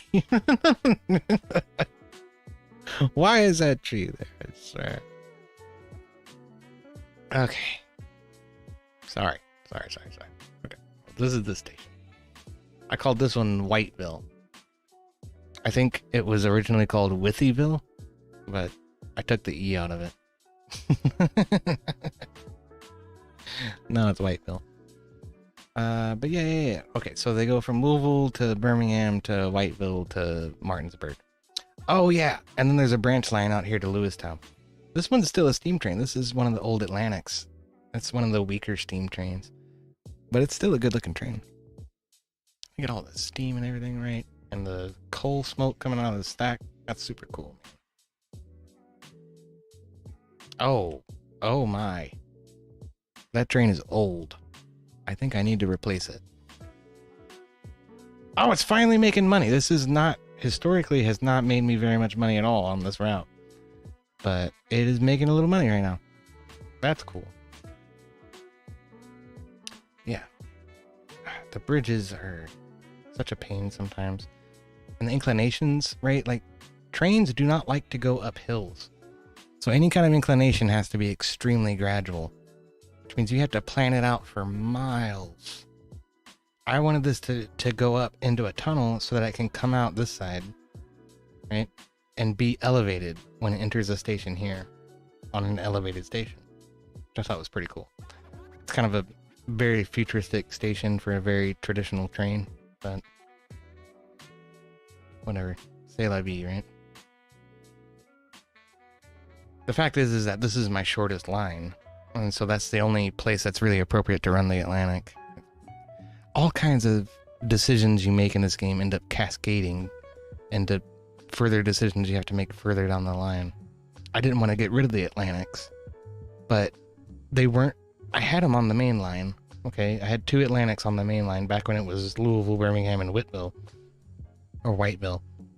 And they were too slow. People were like, I'd have 300 people sitting on the platform and the train's like rolling off. I'm like, where are you going? And it's full. So I needed something faster with a bigger capacity. So we had to upgrade. And so that's where the diesels came in. These guys. What are they carrying? 114 people, potentially. Up here to this station. Another one with a custom roof and everything. I did my best to make all the stations look a little different, you know. This one is not quite hooked up yet. But we'll get there eventually. I did like this though. Like from up here, it's kind of uncanny valley because the mountains are not very convincing. But when you get down onto the ground and you look out, that looks like a scene from the countryside in Kentucky. You know, that's what the Appalachian Mountains look like. It's really cool. I was very surprised by that. So that's what I'm doing. I'm trying to recreate L&N Railroad in the Appalachian Mountains, and I don't even have any river boats yet.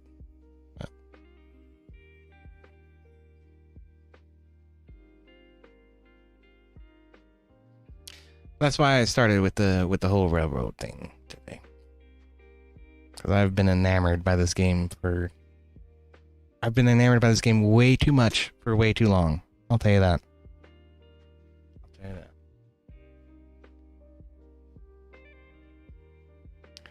And like I say, decisions you make end up cascading into one another.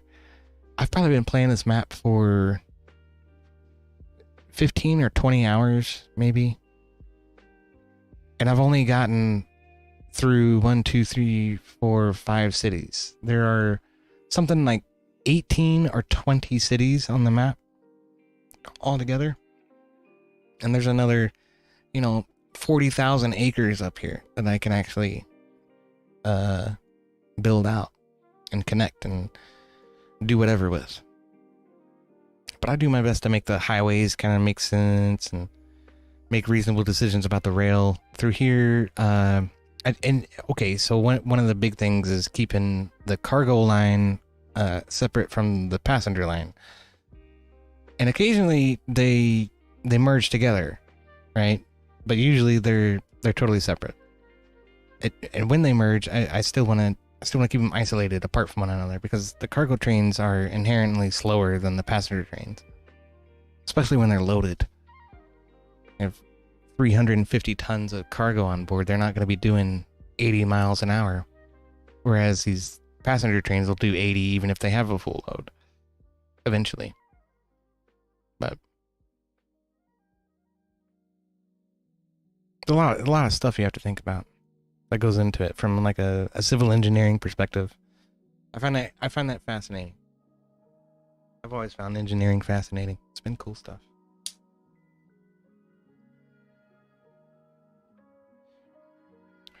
But I tell you what, I was gonna close it here, but I'm not. I guess I'm not quite ready to fucking close out yet. I will try to get on the tomato panel. Let's see what happens with that.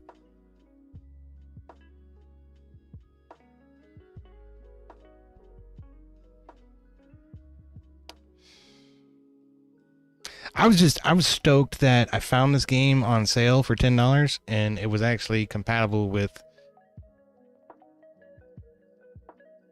my my system, because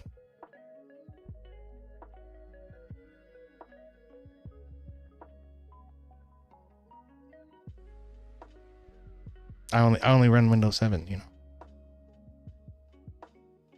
So whatever I play has to be compatible with Windows 7. But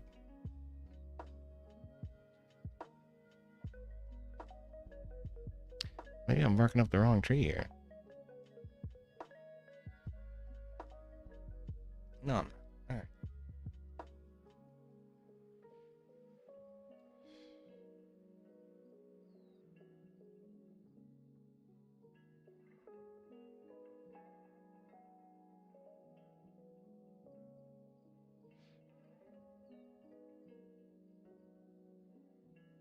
Bow, bow, bow, bow.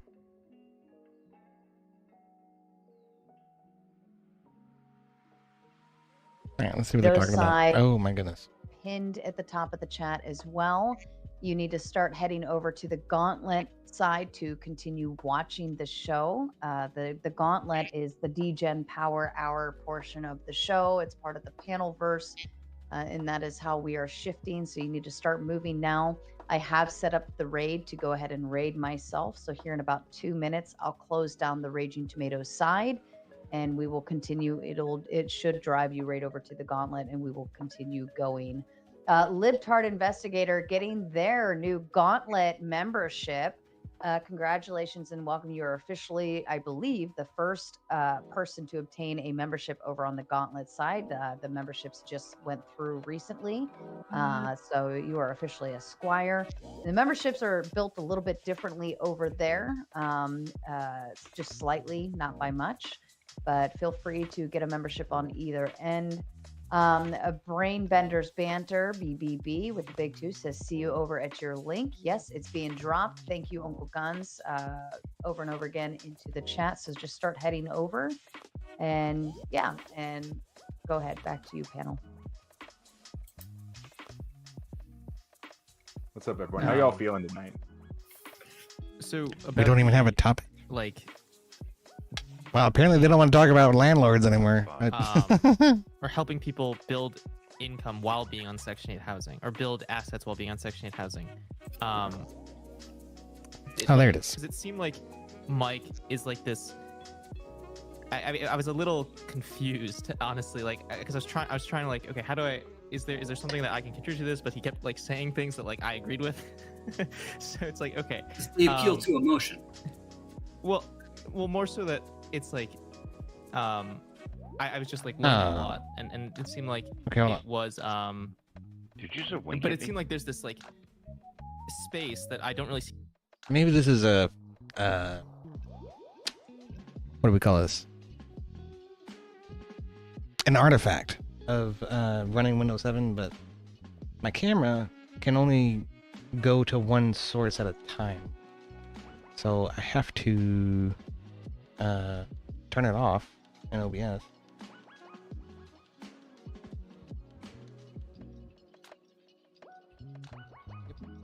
In order to make it available to the browser.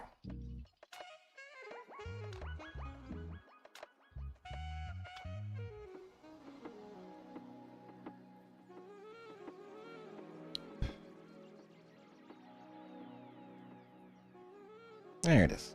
All right. My fucking hair still looks red. I swear I'm not a fucking redhead. They started that shit. I didn't start it. All right. I'm ready to go on that. It looks like I'm gonna be able to jump in immediately. So let me get a seem beer. to be doing I'll be right that back. really well, and then also trying to get people into owning their own house so that they don't have to be on a government welfare program. Okay, so I have a question for you, and this is going to end up being anecdotal from you, right? But this is a question that I think that all of us should be asking people when they're prescribing any kind of programs that taxpayers have to pay for, right? If we went back to the bond system where the IRS didn't exist, All right, I'm ready. and you as a citizen decided would you put your money where your mouth is and support with the amount of funding that would be needed in order for this to happen? It depends on how much and like what the return on investment it would be. Yeah, potentially. Yeah, well, it would be the same as it was with the bond system. So, and you would that buy a would bond be that would give you like 5% over whatever your prescription is for what it is you're saying they should do to try and help people in some way, right? Like that was how the system originally started out. It was like, okay, well, hey guys, we want to rally some people and some funds to try and build some money up so that we can build these people over here who have no houses because their houses burned down, new houses. And people would get behind that and say, okay, yeah, sure, here, I'll buy a bond for this much money and, go and do that. Yeah, that sounds like a good thing. So what I'm saying is, you're prescribing this thing. Would you be willing to say, okay, if we don't have a tax system to pay for this, yeah, I'll buy bonds to back that up? Yeah, especially if it like saved tax dollars elsewhere, because I think it likely could, because There a are lot no of people taxes in this hypothetical. Well, there are, because No, in this hypothetical, Ryan, I know what you're saying. I can work with Another false dichotomy. Imagine that. And before you go, Ryan, I am officially shutting down the Raging Tomato side. It will automatically raid you over to the Gauntlet, but sometimes the raids don't always work. So I've put the link in the chat. Head over to the Gauntlet now. I am shutting down Raging Tomato. Thank you. Back to you, Ryan. It's okay. I can imagine eating pancakes for breakfast. So so in a world without taxes, then. Right. Well, so I think I'd be very interested in social welfare if there's no taxes. So I'd be like having to weigh the opportunity cost of different initiatives. What if social welfare came from someplace other than taxes? Isn't that possible? Where else would it come from? Charities, but see, churches. I mean, if we're doing bond, that's basically charity. In this hypothetical, and the reason I asked this hypothetical is literally because of the way that Ivory Fool just answered it, right?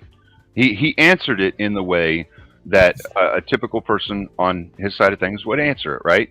Well, it depends on what other social things are that are going on that I would see that I'd want to invest in and things like that, right? So that's literally showing you that the value of other people actually prospering and doing well in this world isn't necessarily the most important thing to him, right? So what do you mean? What I'm saying is, wait, why is that not important to me? Did not. No. I said it's not necessarily. It may be, but it may not be. I'm saying it's not. I thought that's what I'm trying to optimize for by weighing the cost and benefit. Yeah, right. Versus other things that could be proposed by legislation, right? Do you understand the concept of philanthropy? You get what I'm saying, right? You understand what I'm saying? I'm saying it may or it may not be, but the thing is, you're going to weigh it versus all these other things that are going on in the landscape things, right? Because there may be other things that are more beneficial for the entire population of America, right? Yeah, definitely. Okay, understand this is actually what's going on with the tax money right now anyway. What you're saying. Who's tax money? I mean, of course. But it then liberals is. and conservatives It's have a actually different what's idea going on of with the the tax optimal arrangement. They're delineating where funds should go to do the most good. Yeah. If So 35 into the ocean makes a lot of and sense. I don't say they're always doing that. Of course, there's some corruption and some bullshit that happens, right? Sure. But I would say Sometimes they Can't make even stupid pass decisions school that are levies, based on bro. emotion rather than objective reality too. We can't even pass school levies. I'm not appealing to emotion. I'm not. I'm saying that the people who determine tax policy are appealing to emotion with their retarded policies, right? Like, for instance, spending $2 million on Sesame Street in Iran, right? Yeah, I wouldn't. I would Sesame Street really fucked up America, right? But that's not really getting to what I'm saying to him. What I'm saying to him is this, okay? Our tax system currently is Who not. has? Hold on, somebody's got the echo. It was me. tax Sorry. currently is not doing what he's prescribing, right? But he wants to change the tax system to do that. What I'm saying is you have to have the motivating factors in order to get people to do that. Wait, And I if propose if you, with creating your legislation own money, to are create like a saying savings account something the that's government is specifically doing for right housing. now. What I'm getting at here is if you, with your own money, using a bond system with no taxes, would say you're doing this, you're going to do the same thing the government is doing right now, which is trying to find the most good for that money to go into, right? I see. Then So why wouldn't we just have a bond system? Right. You get. I you think get- the reason why we kinda don't get- have a kinda get what bond I'm getting at system here. is because I'm not it's the saying same reason why specifically I'm not like I'm just saying directly the voting on overall foreign good. policy or NIH grants. Like I don't have the knowledge or the time to know these I things, get so I that. delegate a representative I to get that. make That's all fair. those decisions for Yeah. me. Yeah, Yeah. that's a fair answer. No, all I'm saying is that when you're talking about this, you just have to understand the landscape of politics, taxes, and the money that goes into these things. There are people who are trying to put it towards the best use for society. I know there's corruption. I know it's there. We all know it's there. It's going to be there no matter what we do. Like, we can't get rid of all of it. All right. But the guys that are up there trying to do what's right, they're trying to put this money into places where it'll do the most good. All right. Yeah, I mean, I'm fully on board with that. That's why I Into think their we own shouldn't pockets. we shouldn't Exactly. deconstruct the bureaucracy. So for the ones that are trying to put it into places where they believe it'll do the most good, obviously right now, for whatever reason it is, they don't believe that Section 8 housing and trying to uplift people in that way would produce the most favorable result. Yeah. Or they would be supporting it. Let's right? look at some voting records then on the Well, House. why not? Why and don't Senate, they? right? What are they voting Why do you for think now? they don't? What's the Fed doing right now? Right? What is Well, and this is what the heart of the conversation gets to as far as this is concerned, right? If they're not doing it, we determine what it is that they're seeing. We in vote these them people. out. If they're not doing it, we vote them the fuck out. We put some If- people in there who actually do what we want them to do. Yeah, that's fine, but that's not going to fix the problem, right? So what you have to. What do you and mean this it's not is going to fix the problem? That's actually how our system works. Really That's good actually at, literally or how our is system works. competition, right? So I've been waiting for a while. I've been waiting for a while to go off on this. Yeah, you've been waiting for a while, but like you spurred off for like 20, 30 minutes. Well, like you with say I'm some spurring weird- off, and I don't spur off for 10 minutes. Go ahead, I say Ryan. I say Go a few ahead, minute Ryan. things, and then Go you cry ahead, about it like a Ryan. baby. Okay. Go Yeah. ahead. So anyway, first of all, like Ivory said, like we want representatives to be able to take care of these things in a lot of cases, which makes sense. It's logical. And if the representatives are not doing the things that we want them to do, then we should support different representatives. And second of all, the reason I pushed back earlier when you talked about the bond system and you conflated it with the way things were before income tax, right? When 1913, when the income tax was established, right? The idea that there wouldn't still be taxes is a little misleading. What you're saying is that the funding for the government would not come from the IRS, would not come from income tax, but money still has to fund that government, right? So that if it has to be funded somehow, Yes. And so listen, it was before the income tax, this was still being funded, but the tax burden was massively disproportionately affecting the working class. And you know what the primary driver was? fucking tariffs, the thing that Trump is doing right now. Anyway, that's the main point I wanted to make.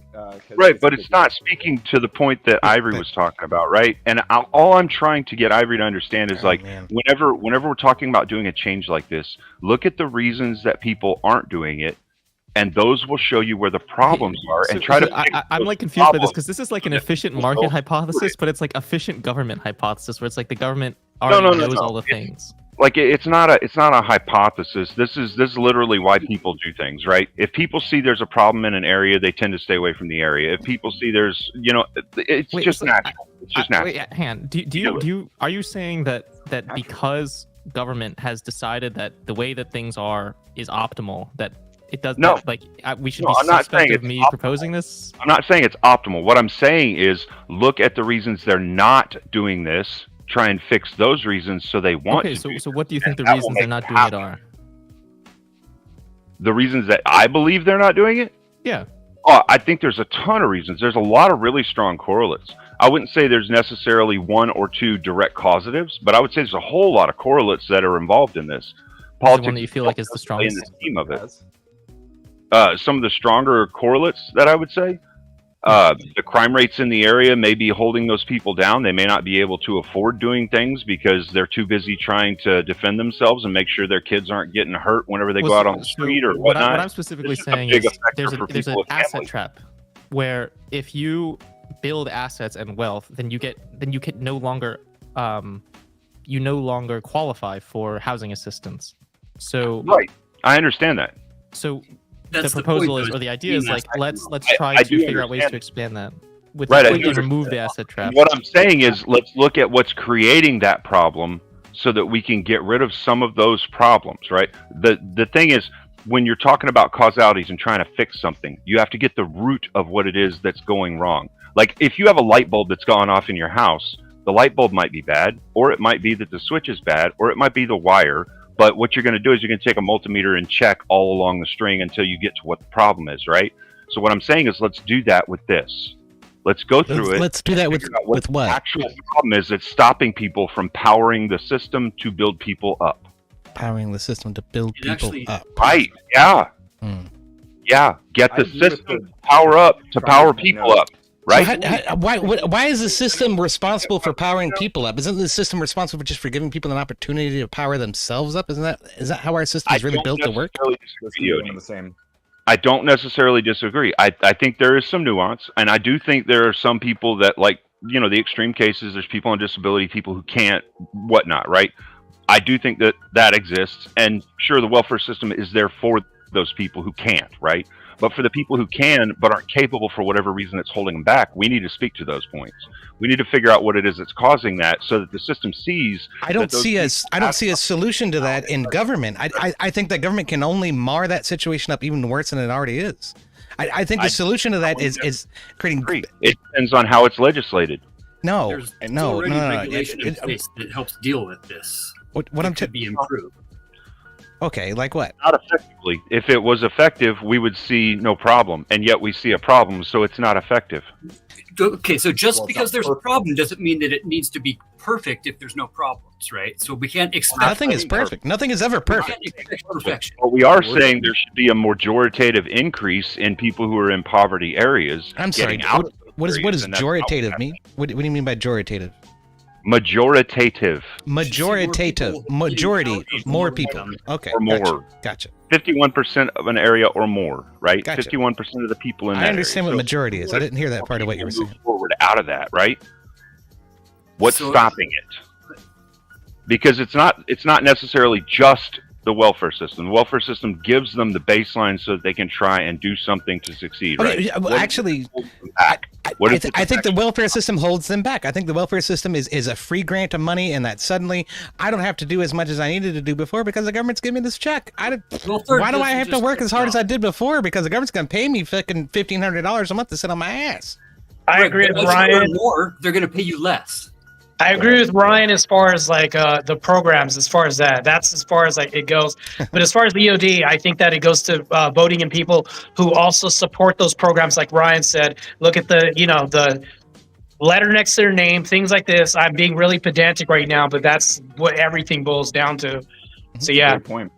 Pay attention. Yeah, to but it. people have to, I think there's a combination, saying that government programs are a binary where they're either effective or not effective is also not talking about how any form of incentive actually works in the wild.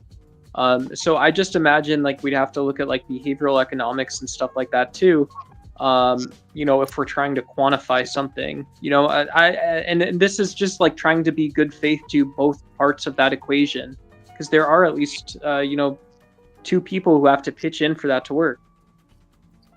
The incentive for a single mom to get into a house, right, on a 2.5, 3 year plan, right, comes with a life plan, right? It's not just a check and says you can stay here as long as you want.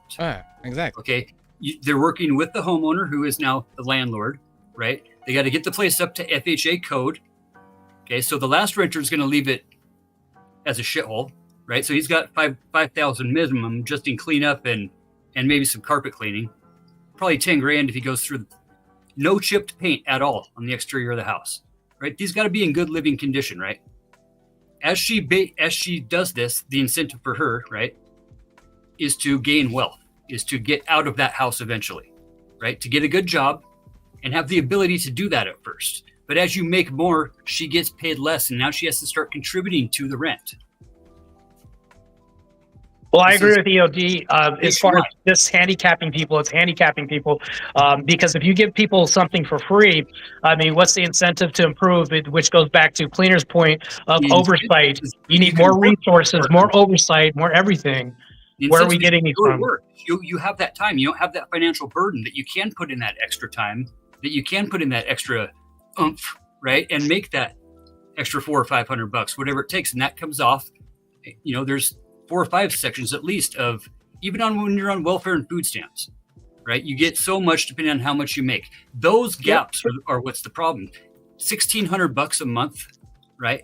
Okay, Fatty. So sort of my problem, my one challenge with this is like, how would I possibly support, this single mother or whatever getting into a house and also not somehow speak over the opportunity of, earning a home in just the American system or whatever.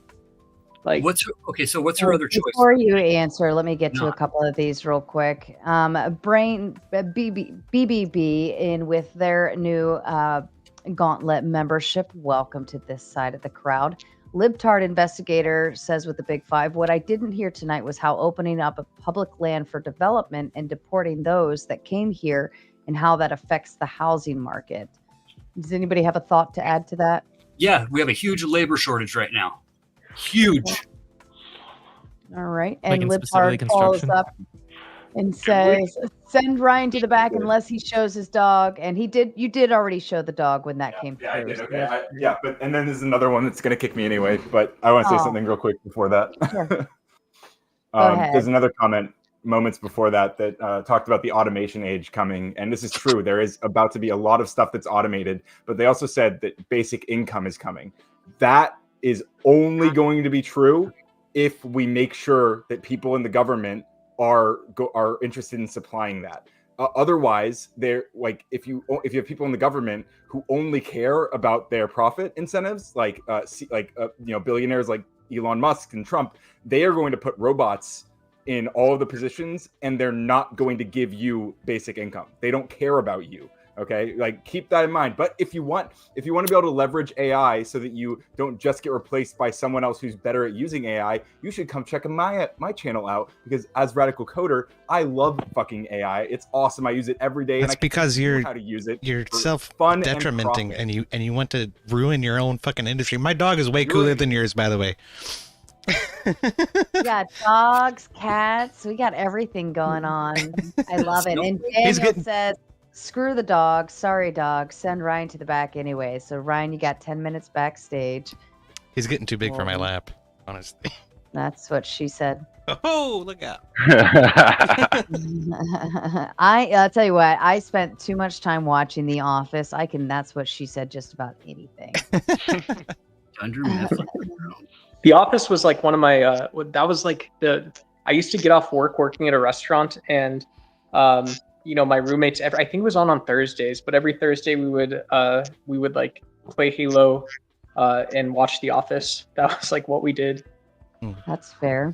Halo's good times. And just want to add in, I'm starting to get a little sleepy, but if the like buttons and the goals start getting matched, I might get a little perked up here. Because there's only 27 likes, even though there's over 90 of you watching. I'm disappointed. Do better, maters. Do better. Do better. And the goal is sitting there now. Remember, we still have to boost up the gauntlet just the same as Tomato. This is DGen Power Hour, but I will turn it into a DGen 15 minutes if you don't make it worth my time to be awake until 2 or 3 in the morning. Just saying. Okay, back to you guys. Yeah, I think we made a good point earlier about the type of homes that are being built right now. Well, I think actually, Patty, you were coming to something that was going to answer Ivory Fool's question, right? And you were actually making a really good point with it, right? The bracketing system that they have for people who are on welfare is what is holding them back, right? That is something we all understand. The loan bracket the same way, yeah. So maybe what we should be focusing on isn't giving them more money or taking the money away or any of that, but fixing that bracketing system so that it doesn't unfairly screw people over when they're trying to get out of that, you know? Maybe that's the fix that we should be looking for right now, not necessarily throwing money at it. You know, interest definitely plays a part in that, but it does. You know, the system hasn't changed since like the 70s either. You know, right. That's why. Hey, that's why I'm trying to get us to talk about what the actual problem is instead of saying should we. I said her yo. I meant hey yo. It's good to see you though. Welcome in. I don't do this every night, but I do like to come in here sometimes and just weigh in. But I don't know how much really good it does. We can't even pass school levies in our own neighborhoods. Okay. This sentiment. Apparently, the debate topic tonight is landlords or overlords. Dun, dun, dun. Completely brainwashed with my tax money. How much taxes do you pay? All the taxes you've paid Too ever much. don't even pay for a tire change on an F-35. That's you know what I mean? And we're worried true. about social nets, and we're spending $1 trillion a year on what? Defense contractors? Come on. Not in my backyard, right? I get that. You know, so this sentiment of they and them and they don't and them, you know, this whole thing of like, there's no one for all attitude anymore. There's no America sentiment of like, I'm putting this in for the greater good. Why don't veterans want to get VA loans? We should be supplying them with houses. Because most veterans can't use VA loans the right way, like the way that they can get the most advantage out of them. That's why. The system is broken, like we were getting into. The system is not made for them. It's made for the bankers. The market's very unfavorable to investment right now. I mean, it's very unfavorable to go out and buy a house right now. You got to pay nearly $1 million for a house that was worth $100,000 20 years ago. You know what I mean? You know what's being built is big ass houses. Yeah. Like big luxury houses on golf courses that don't get lived in a lot. Right? Big stuff. You know, there's no first-time home buyer market. Hey, look. To be fair, Patty, I saw it when Hurricane Katrina happened down here in the Gulf of America or Mexico or whatever the hell you want to call this fucking body of water here. The Gulf of America?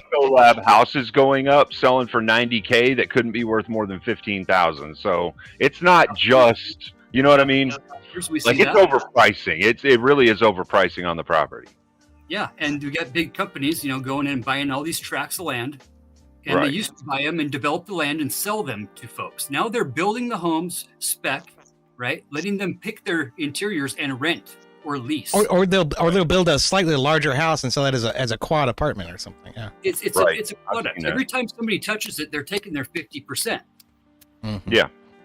You know, so they're adding on 100%. I see that happening in my own neighborhood. Part of that though is because of the way the tax system is. The tax system is designed to tax you at every fucking level so that you get just ramrodded as hard as possible by the end of the day. But the more equity you have, the more you can put in. And the more you build. Welcome to luxury pricing though, guys. Welcome to luxury pricing. You know, when you're just getting a house or you're trying to hire new people, like you're actually really trying to hire people for your company, everything is luxury pricing when it's You know, it's this nonsense, But it's luxury, too. discursive sort of thing. It's luxury it's perceived luxury. Oh, Listen, right. I was no, building a house for nonsense. 99 grand. Nonsense. Okay, you could get 1,000 foot up and 1,000 foot unfinished basement, 1,000 foot finished, right, and an attached garage on a nice little something close to a school, right? New developments, 99 grand, right? In 2004, 2005. Yeah. Okay, that same house was $2,010 before we ballooned, right? Went back down to a little under 149-ish, right? That same exact package is $310,000 today. Well, I know that the house I grew And up it's- in was 135K for a quarter acre swimming pool, or eighth of an acre, whatever. It was a big house, big lot, big everything. But Well, it doesn't. the difference in the material isn't that big, right? The difference in the land isn't that big. What's different is the profit that the big company is making off of building that home and selling it to folks. It's the perceived value because there's a shortage of houses. A perceived shortage. Perceived. Yeah, I Listen, also think that most people are just Kim Kardashian lifestyling everything these days, and I feel like too many people want the best of the best or the biggest of the biggest, and like a starter home is no longer a starter home. Nobody's Right, building starter like, homes. well, but there are plenty out there, and but the thing of it is Somewhat, the we're flipping too market has to prove that. we're too materialistic. We want the big suburbia single family home, blah blah blah, with a garage and this. And the reality of it is, if you're 23, 24 years old and just getting started, you can't afford, nor do you need that. And that's why I spoke to the sacrifices earlier, is that there are sacrifices you have to make, and you may have to wait before you get the bigger, better deal. You may have to settle for something you can afford. Too many people are living beyond their means. Your mortgage should not be any more than 25% of what you make. There are way too many people out there with a mortgage that's heavier than that, way heavier than that.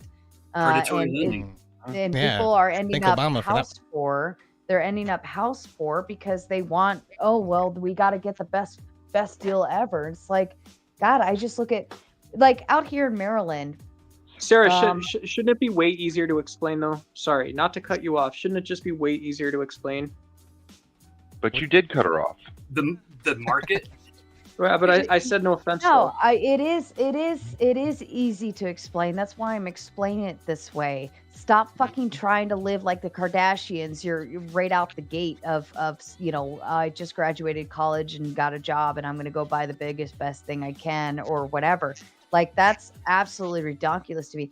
I know the average home out here, are the homes that surround my neighborhood, 600,000 is starting, and that's that's the low ball for a single family home. I will not fucking be spending $600,000 on a fucking house. I will absolutely not. I don't care how beautiful and big and whatever it is. I don't need that in my life. To me, the more important thing is being able to afford college for my kids, being able to take them on vacation, be able to afford the sports that they play, or all of those other things that they need and want to do. I have a house that costs significantly less than that, and I can afford more because of that factor. It just doesn't make any sense to me. Absolutely no sense. How far away do you live from where you work?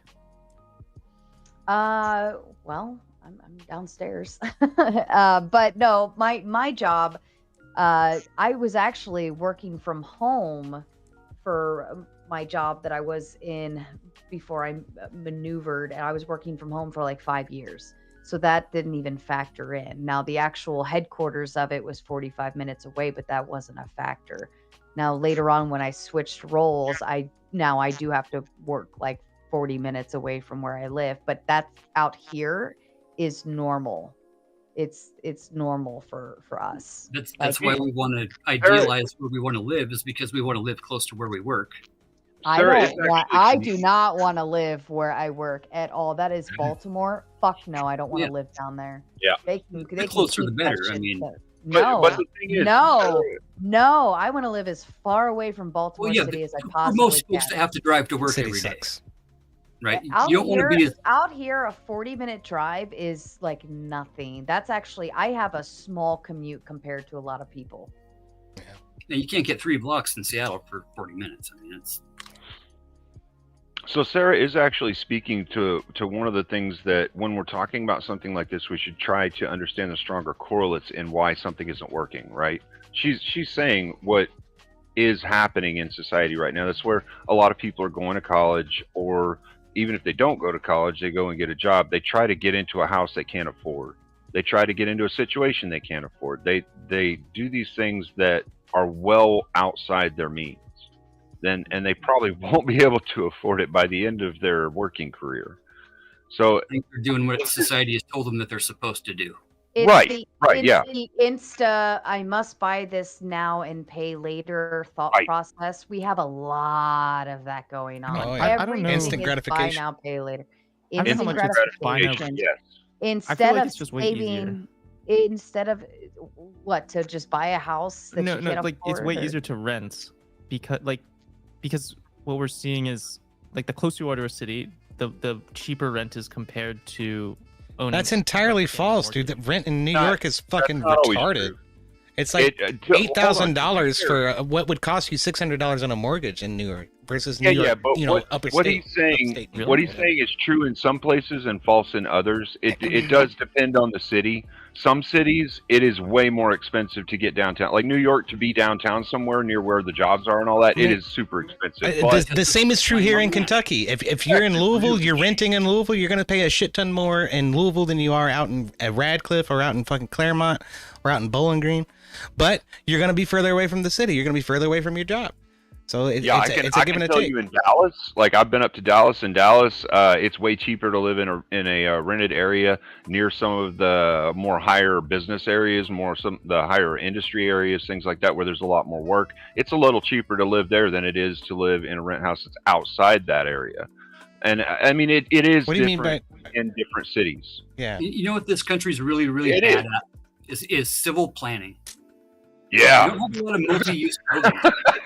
Yeah. We have half mile in between shopping centers, and we have all this when we could be multi-use living. Okay, parking in the basements, shops, condos, right? Walking 15-minute cities, right? Like, Yeah. Instead of let's this just grand have technology solution, fucking why the why government would tell I us where we think can of build and a what we can large build and how much we technology can build. solution? Why would I not reject this large technology solution and just say, wow, there's a high level of trustworthiness in the United States, and you'd actually be freaking surprised about how that works in 2025 now. Like I don't understand why we need computer chips and everything for it to work. You don't. What are you talking? I don't even What are you even understand talking how that about? has anything to do with what we were just talking about. Therefore, we do. It's. I really don't even understand how that has anything to do with what we were just talking about. I don't either, man. I'm kind of lost. I mean, I think it does. I think it does because because if we're saying the last generation of duplexes, they sat themselves out and they baked in the sun until they were just raisins, and then they fell away into nothingness. And now we're building the next, and it's not a duplex; it's a triplex. What are we actually living for then? I know what I'm living for. I'm living for the one person that believes in themselves and believes that art is possible. I don't care about the economics anymore. It doesn't make any sense to me. It cares about you. What in the high hell are you talking about? But let me Raisins say and it this way. duplexes, Hold on. Let me say it this way. Love doesn't pay the bills, Doc. Art doesn't necessarily pay the bills, or at least not on the front end. Not usually. Like if you want to earn a living, you have to do so. And if you want to, be in a bigger house or have, a bigger apartment or whatever, then you have to make money to do it. You can't just sit here and be like, well, why is everything like this? Like it's not gonna fix it, right? Just artists The has only- to be struggling though. You also can't cry and have the government come in and save your ass either, because what you're doing is ushering in authoritarianism. I mean, Fatty, you're sitting here talking about having planned cities where the government is going to come in and tell us where to build, what to build, how to build, and how much to build it, and in order to make some sort of grand utopian fucking vision of this 15-minute city. Fuck that shit, man. No, that doesn't make any sense. Nonsense. I didn't bring the government in at all. You said that we suck as a country at city planning. Yeah. Okay, so then how do you resolve that? Because we're living for an idea, right? And the idea is that everybody goes out and gets their own home in their late 20s, like the soldiers did after they got back from World War II, and got big incentives to go do such things. And we don't give those incentives anymore. Big incentives from who? From the government. You make your own No, fucking from Republican, incentive. from the Make Republican your Party. own fucking incentive. It's only from the Republican Party. Why do you need the government to do anything for you? Right. Why do you need an incentive to want to get a house for your family? I don't get that. Okay. Like, why do you need a Well, government? this comes back to the grossly inflated market. That's right? unrealistic. What I'm saying, we're fighting for an idea that we can't reach. Well, I don't think rigged we're against us. identifying like We're the being friction programmed here. with an idea that we're supposed No, to we're do not. things No, by people that have a hand in making sure we can't get those things. No, I can tell you right now, we're not fighting for something that is unrealistic. Like I'm here. I have what is unrealistic by your standards. What you're calling unrealistic, I'm fucking living right now. Sarah sounds like she's living. Marte, I don't know your specific situation, but sounds like you're probably You guys living have as been well. talking in freaking I am. I don't understand. absolute. So It's Fetty, not clear. unreal. This is a whole argument all night for long. going back to nuclear families and building an intact family, which goes back to your argument for being able to move back with mom, moving back with the classical ideals of intact families that do support the home structure and everything. So when I was talking about the false binary that we brought up, you do have more solutions when we have intact families, because when you do have a home to move back into, when we promote that, we're actually promoting more houses and more affordability, because what Sarah is also talking about is moving away from materialism and not being promoted by materialism, because all we're doing is being injected by social media every day, where we have to do death by finances all the time, and moving away from that, moving back to traditional values of the intact nuclear family, which a lot of people are opposed to. I don't know why. It bodes well for having us home, because you can afford to stay with mom for a little bit and dad, and then as a married couple live with them and stack up cash for a bit to do that. But we don't have any of these options, or the third or fourth option, if we don't have nuclear families. And this supports the whole agenda of Fetty's ideal situation 100%. that we need. So I think moving away from materialism too is also building communities, not just your family, right? Like you can have your family in your house, but I think it's far easier to build a community when there's more people around, like in a city, for example, or like maybe not necessarily a huge city, but a more urban area. And so I think right now I looked it up. So the median rental income or median rental price for New York is like $28,000 or $2,800, and then the median mortgage payment is $4,000. So it's like it's 40% more expensive to put down a down payment to begin with and then pay a mortgage out than it is to just simply rent month to month, and you have to deal with the extra risk of owning your home.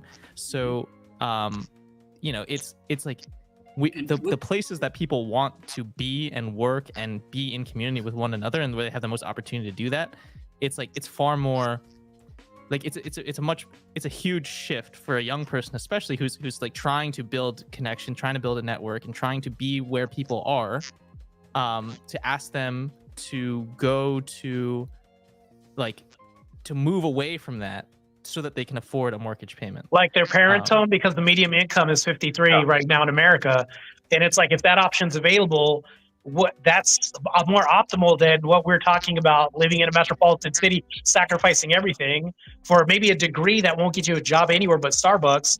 So I mean, we have to really think about this. It goes back to that anyways. No, I'm saying they're sacrificing the opportunity to forge connections because now they have to live really far away from where other people are. People are doing that with social media anyways. That's not necessarily true, So- though. The thing is, like, what you're doing is you're conflating one topic and then adding it onto another, right? You're adding a necessity to it, and it's not necessarily true. Just You're because saying I'm adding the you are necessity living of with being your close to where parents- people are. Well, if Just because you're presumably- living with your parents doesn't mean that you're not- out well, of the not- network. No, not only No, that. I'm not talking about even living if with you parents. I weren't, never even talked if you about weren't living in New York City, you're still living somewhere where there is a community. It may not be the community you want, but it is a community you can afford, and maybe Yeah. you just have to sacrifice and forego that for the time being until you can afford otherwise. I mean, Right, but I could also just rent and then be in a community. That's kind of what I'm saying is the trade-off. well, Or that's, suffer. then it comes So down can to I weigh in on something? sacrifice to that. Yeah, go ahead, Doug. I just want to say to Ivory's point, it's like that's cool if you want to live in a community, but now you're also talking about like Karl Marx describing people as creative or being so boring and doing Hegel. Sorry, not to be too philosophical, but you're telling, oh, I'm going to define why this community thing was good over 100 frickin' years, or I'm just going to make it work because I'm that kind of person, like I'm that motherfucker. Or you know, you pick a community and you just go to work, right? That's never just good enough for people. I can just go to work and then I'm good. Like that's I don't, you know, I'm missing why is a community desirable in the first place? What? Well, I think what Wait, what Ivory's do you- what talking do- what? about is where you have a community of people that all actually give a shit about each other, and not necessarily just like a slum community where nobody fucking cares about each other. Well, nuclear family is a community. Yeah, I mean- and if you have like 20 nuclear families living in a small area, that is a good community by you know every standard that we've got currently for what is a good community. And I think intact communities are more optimal. So Yeah, but For sure. that's an accusation that an individual can't just build a community in the first place. No, it's not. I think it's offensive. Okay, a commune It's not an and a accusation. community are two It's saying that the stronger correlate towards what we would call a good community would be emphasizing the nuclear family. yes, It's not saying that a single person can't help build a good community at all. Let's use a big city as an analogy for a community, right? The more people there are, the more people can help each other, right? But we don't want to help each other. Mm-hmm. I mean, Well, but Sarah just mentioned a community that she wanted to move away from, Baltimore. So this is the thing, though, is if we have more nuclear families within that, so it's the quality of the community too. A lot of this can be influenced through propaganda, which is a whole different conversation we can have for sure. Wait, so what I'm trying to say is, do you want people to sacrifice community building in order to own their home? Right? And because Yes, we're to be talking about, efficient. yes, you have to sacrifice You're gonna make your a sacrifice material either way. things, Yes. like your drive Yes. to work. I'd say that You're- building absolutely. community. But this is a trade-off, right? Because as conservatives, you guys want to really build more community. Like that's a bigger priority for you than it is for liberals, right? So is this a trade-off to say, what is, like, if we are saying you're gonna have to sacrifice your ability to be in community with other people in order to own your house, like we have to acknowledge that. Sarah just acknowledged sacrifice is that. happening. She basically said she has to drive 40 minutes to No. not that be in a driving 40 minutes community is a material to be thing. in a It's not better community. thing. Yeah, driving- I do the Literally drive. what she just said. No, I agree. I agree with what Marte is trying to point out to you is Yeah. I'm making the drive to avoid that specific community. That's sacrifice. Like I'm sacrificing a commute because But I that's not a don't want sacrifice then. to. That's just I like your don't preference. want to live where I work. But that's your Right? preference, right? That's like, Sacrifices that's like can be preferences evidently too. not the most How- people's preference. How is a sacrifice not a Sacrifice their preference? Still a preference, too. Yeah. It's still a No, sacrifice. if it's your preference, you're not sacrificing anything. You're just doing what you want to do. No, You can make a preference as to which sacrifice you want. like No, what, but so what what I'm she's saying is- saying is what Sarah's she's not saying is sacrificing that community 'cause she she's going could to the be community like she 5 wants to minutes be from her in. job, but she's instead choosing to sacrifice that to be in a better community. Yes. No, Thank you. I'm saying, If you could get for the young same house people, that you're in right now, their half preference for price, community is in the city. an hour further away, would you take Do that they? opportunity? Dude, have you ever heard of the 4-H club there, Ivory Fool? And that's What fine. are you talking about? Sorry. I've not heard of it. It's agriculture. It's an agriculture club for high school students. Okay. So you're saying that those people, those young people, would prefer to live in the city? No, I'm saying the majority of young people prefer to live in the city. The I don't think majority of young majority of young people are in the agriculture club. Okay.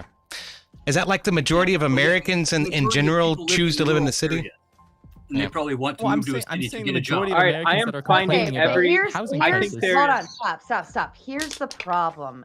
Young people don't know how to sacrifice because they just want what they want. Wait, hang on. This is the fucking problem to begin with. I Agreed. just said it's that insta click, insta now, insta give me. But did you sacrifice your community? You just said you didn't sacrifice your community to move out of the city.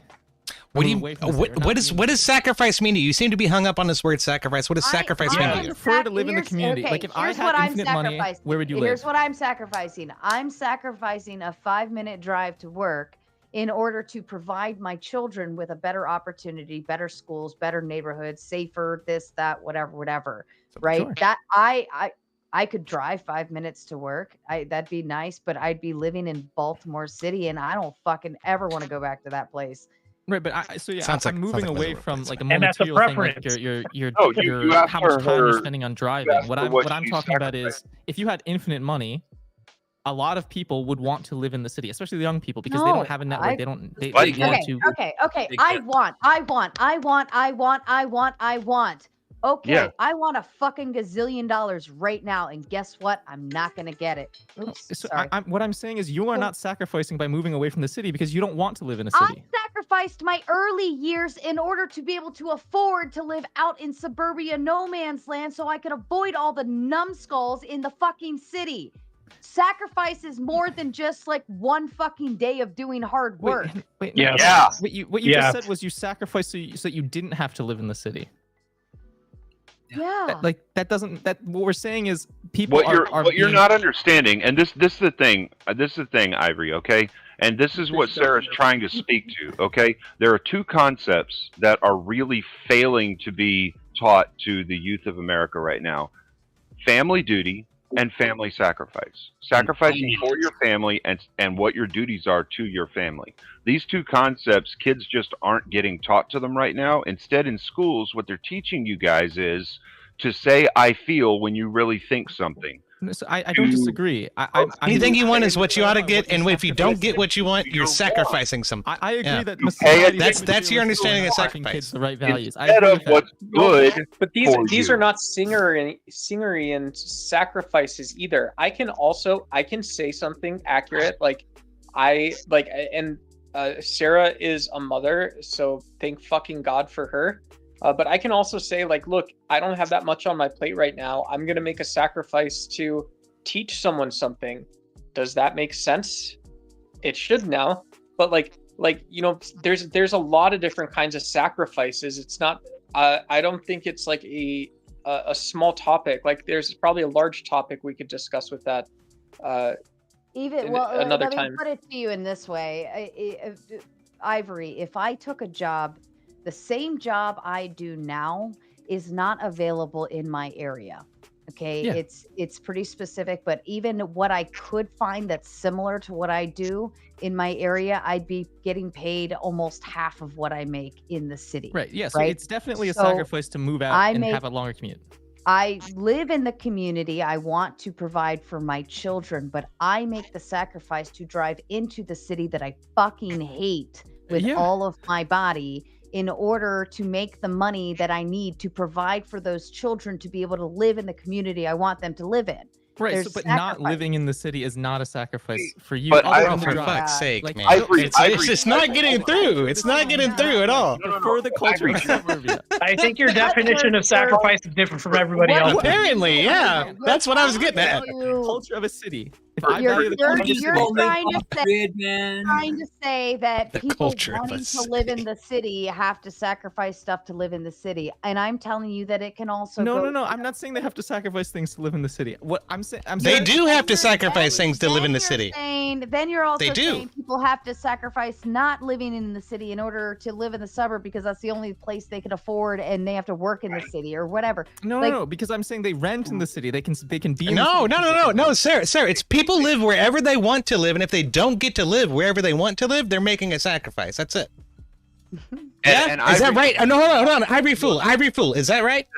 No, the that's thing, not what okay? I'm saying. I'm making like a multi-point, like claim here where it's nuance, bro. It's nuance, bro. Okay, I got you. I get what you're doing, but the problem is, all right, I don't get what you're doing. It doesn't make any fucking sense to me at all. You are actually showing everyone in chat what Sarah and I have just spoken to, which is that you guys don't understand sacrificing for your family. The fact that you keep having to ask her and get her to explain it shows you don't fucking understand this concept correctly. What? Look, Sarah is saying she doesn't want to live in a city. I'm saying let's consider someone that does want to live in a city, and let's look at what their sacrifice profile looks like. That's what I'm trying to say. And you keep saying, like, Wouldn't not it go understanding. both ways? It's the same concept of what you would have to sacrifice to do what you want. No, but it's much easier to live. It's much less expensive to live in suburbia than it is to live in a city. Are you fucking kidding me? I just told you $600,000 is surrounding area. I could go live in Baltimore City and get something for like 100 easy. Ivory, you do know that sacrificing one good for another good is still a sacrifice, right? An option is a sacrifice. Okay, just that alone. If we say like the places where people want to live in a city, so like if it's not like so controlling for like crime and controlling for You're trying to create this little area where people would really want to live and rent it, right? That's what you're trying to do? Have you met our friend iFi? Because that's where Okay. people live. Okay. I understand what it is that you're trying to do, and the problem is Yeah, because that's where people want to live. That's right. That's what I was saying. That's not reality. Conservatariat. But people want to live in like downtown New York. That's where people want to live. No. Like, people would love to live there. They'd love to just be able to walk outside their house. Nobody wants to live in downtown New York, dude. Nobody wants to live in downtown New York. You think you do? You're getting wrong. They don't want to live there. They want to live somewhere else. They have to live there to make money. Very clearly disagrees with you. People here's love the to live in downtown New York. No, they don't. Why is it more expensive? Okay, hold on. Are you It's like more what are you talking expensive about? because it's New York. But the why? Because people facade. want to It's live the there. fucking No, facade. that's not it. No. Where is the demand coming from? It's The From the- tourism. Okay, I'll tell you. Social media. I'll tell you. I got this. I got this. I can tell you right here. Okay, it's from generational fucking poverty. That's what it's from. You have families that have lived in New York for generation after generation after generation. They haven't been able to get out of New York. At one point, New York was the shining city on the hill. And if you look at a postcard today, if you look at fucking Times Square today at noon, yeah, sure, it looks fucking fantastic. It looks like a magnificent place to be, just surrounded by industry and big lights and gigantic fucking buildings. First of all, some people don't really fucking like that shit. Second of all, the people who think they do, they get down in there and they find out that there's fucking homeless people on every fucking street corner. There's crime around every fucking corner, and the bodega gets robbed every 3 days. The shit is miserable. And half of that, and you go down to the subway station, there's somebody defecating on the fucking park bench. There's somebody that stuff's not just shitting in the those floor. Are unjust descriptions, EOD. Okay. Here's it's not what it looks like, and people get drawn into it, and it's terrible. I once, because I don't live far from New York. I've been up, enough times to know. I remember my second time going up there, and we took a bus. We just did like a little a 2-day trip, right? And we took a bus up, and I remember getting off the bus, and in front of us were nothing but trash bags full of trash lined on the side of the street. We had to actually jump over the fucking trash bag to get off the bus and onto the sidewalk. It was absolutely absurd. And that right there is the epitome. That is the minuscule microscopic display of New York on a bigger spectrum. If you want to view out from it, that's it's what a it's literal landfill. Yeah. And the only places, Paris France smells like piss too.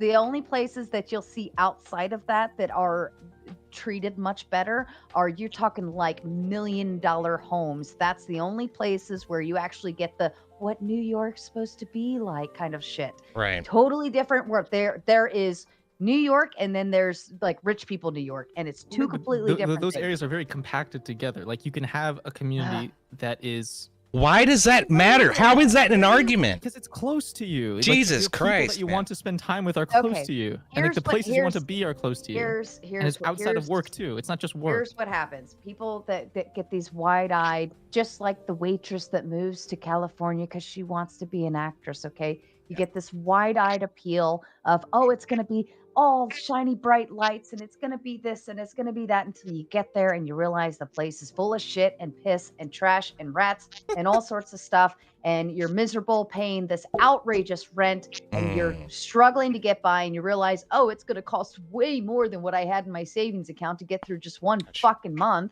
It's stupid, and this is part of. And then those the people are Delulu- stuck. This is part of the I'm not trying to say Delulu that you world. should value this place. I'm saying that there are people that value this place, and It's that like they are the ones complaining. reality, Ivory. It's reality. When's the last time you went to a big city? What? Wait. Hang on. What is the relevance of that? Oh my God! Somebody Being able to. I swear, man. Cities What are are, ways- who, cities are are- we so talking to a human being I right now, or are went you to a bot? Like, what the fuck? So I have a supporting narrative. I worked out of Vancouver for a while, so I went on a work trip two times actually. I got to visit Vancouver, BC. Very cool. I saw where Deadpool was filmed, so that was kind of cool. It was just a bridge, but like even in Vancouver, the places by the city where you like stop and say like, oh, this is sick as fuck actually. Like those apartments are like $3,000 a month. They're like crazy expensive. And then you go outside and you realize Real estate in Canada's trash anyway. You pay $3,000 a month to live in a cardboard box. Drive, or you're gonna pay $800 for a freaking lift, or whatever. So Vancouver's like a really nice place, but like there's always these like little red flags in cities because they've been sitting there like a pile of shit for the last 300 years. No offense to city dwellers, but get hip, get square with it, kids. Sarah, are you more a country mouse or a city mouse? I've done both. I grew up in the city, and then I also spent my teen years out in Podunk, Noerr, 1.5 street lights. So I know both worlds, and I would take the country over any of the city any fucking day. Any For sure. fucking So that's where your heart day. is, for sure. Which is why I'm saying that. So let's consider this from the perspective of someone that wants to live in the city. Okay. Oh my God, this is just Well, so unreal, man. like, if we I go out in swear, the it's like country, there's a he lot of hasn't land heard. that He you hasn't heard a fucking word that anybody on this panel has been saying. What is your argument that zero people want to live in the city? Like, The what are you only saying? thing that drives people to the city is some type of employment or school or some actual culture. reason. No, Culture drives people to There cities. is- No, it doesn't, dude. No, it doesn't. This is just like No, it just doesn't. I don't go to New York to get New York pizza. I go to Pizza Hut to get New York pizza. Okay. You do not care about city culture. What is city culture? That's what I'm trying to ask you. Ivory. What is city culture? What actually attracts people about piss and shit in the streets? Answer. Because Please there's so answer many if you people. can. Do you live anywhere near a big city, like major city? I mean, I guess I live near DC, but I don't really go there that often. I'm not really a city person either. I'm not, but I'm saying I can imagine. Then what are you fucking talking about? What are you talking about? Where does this perspective come from? Do you deny the existence of Silicon Valley? Someone that likes cities. Of Hollywood? Okay, hold on. Chat. What the hell are you doing? Click the thumbs up. It prevents breast cancer and erectile dysfunction. Well, I don't know about that second one, but There are only 41 likes. I am very disappointed. I should just shut this bitch down right now, and then we'll never know if Ivory actually understands why people actually move to the cities or not. You guys are killing. You're killing me, Ivory. How old are you, Ivory? you're killing me, Smalls. 25. 25, and you're still this dumb. You're killing me. Hang on. I agree with Did you. you I don't want to live in graduate the high city school either, with but I recognize that there are Lamborghinis people that and condos? want to live in cities. No, you either are born and raised in a city and just forget how to get out, or you go there only because a job or a school or Sure. a spouse brought you there. And when you get there, the real estate fucking locks you in. You're stuck. You get stuck in the country. Ivory, cool. It You're a costs more product money of to move. ingenuity if you can make it in the city. Like you just have to know that you can be successful there. but it Ingenuity, isn't yeah. gonna be This white picket fence thing that you can have.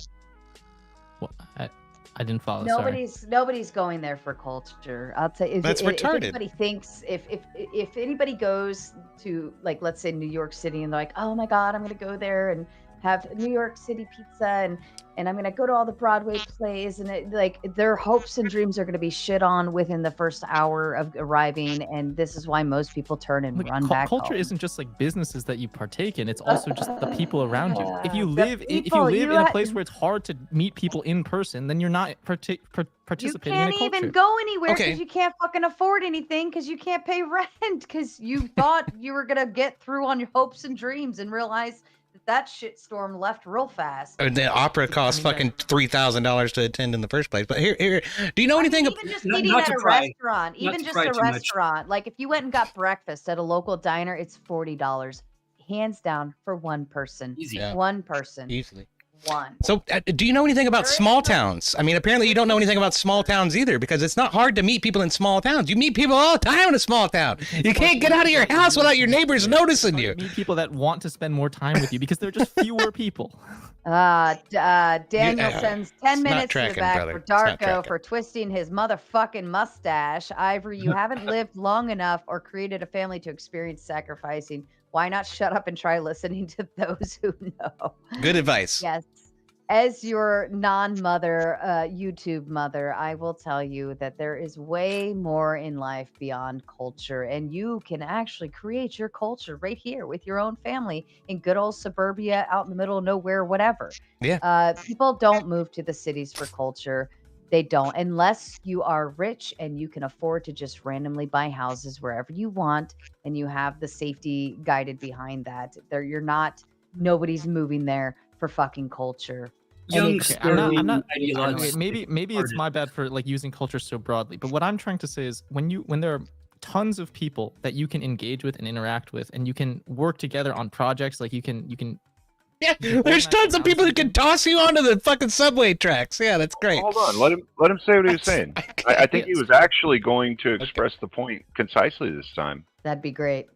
Yeah, so if there's tons of people that you can organize around, and you can build hobbies with, and find people that really enjoy your hobby, like it's just more likely that you're going to be able to do that. It's more likely that people's schedules are going to line up because you're all closer together, and there's less like transition costs and stuff like that, and moving around. And so that's what cities and more dense living supplies. And the issue is like, okay, do you like, it seems like you don't really care about that right now, where you are at the point that you are in your life, but I think young people care about that much more. I think cities create artificial culture, actually. So whenever you have a city, you have more crime per capita, right? You have more people boxed in, more things, more stress, more competition, all these other things. So if you go to where what Sarah's talking about, you're going to have less of this. There's going to be more creativity. You're not going to have to funnel this culture by survival, everything else. I think more of that, when you go to that, it's artificial. And the reason why I say artificial is it's because you have everybody else that's influencing you by survival culture. I'm living beyond my means. And whenever you have that, that kills a lot of creativity. What culture are you going to have? You could say it's a melting pot, but it's literally people eating themselves up. What it is.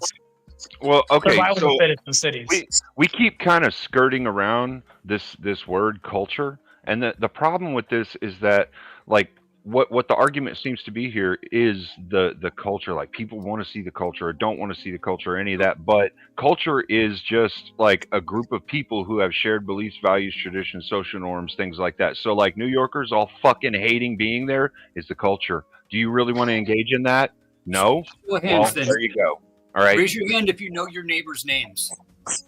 Do you know your neighbors' names? The people that live around you, right? Fuck you, Leslie. Fuck you, Leslie. Damn right.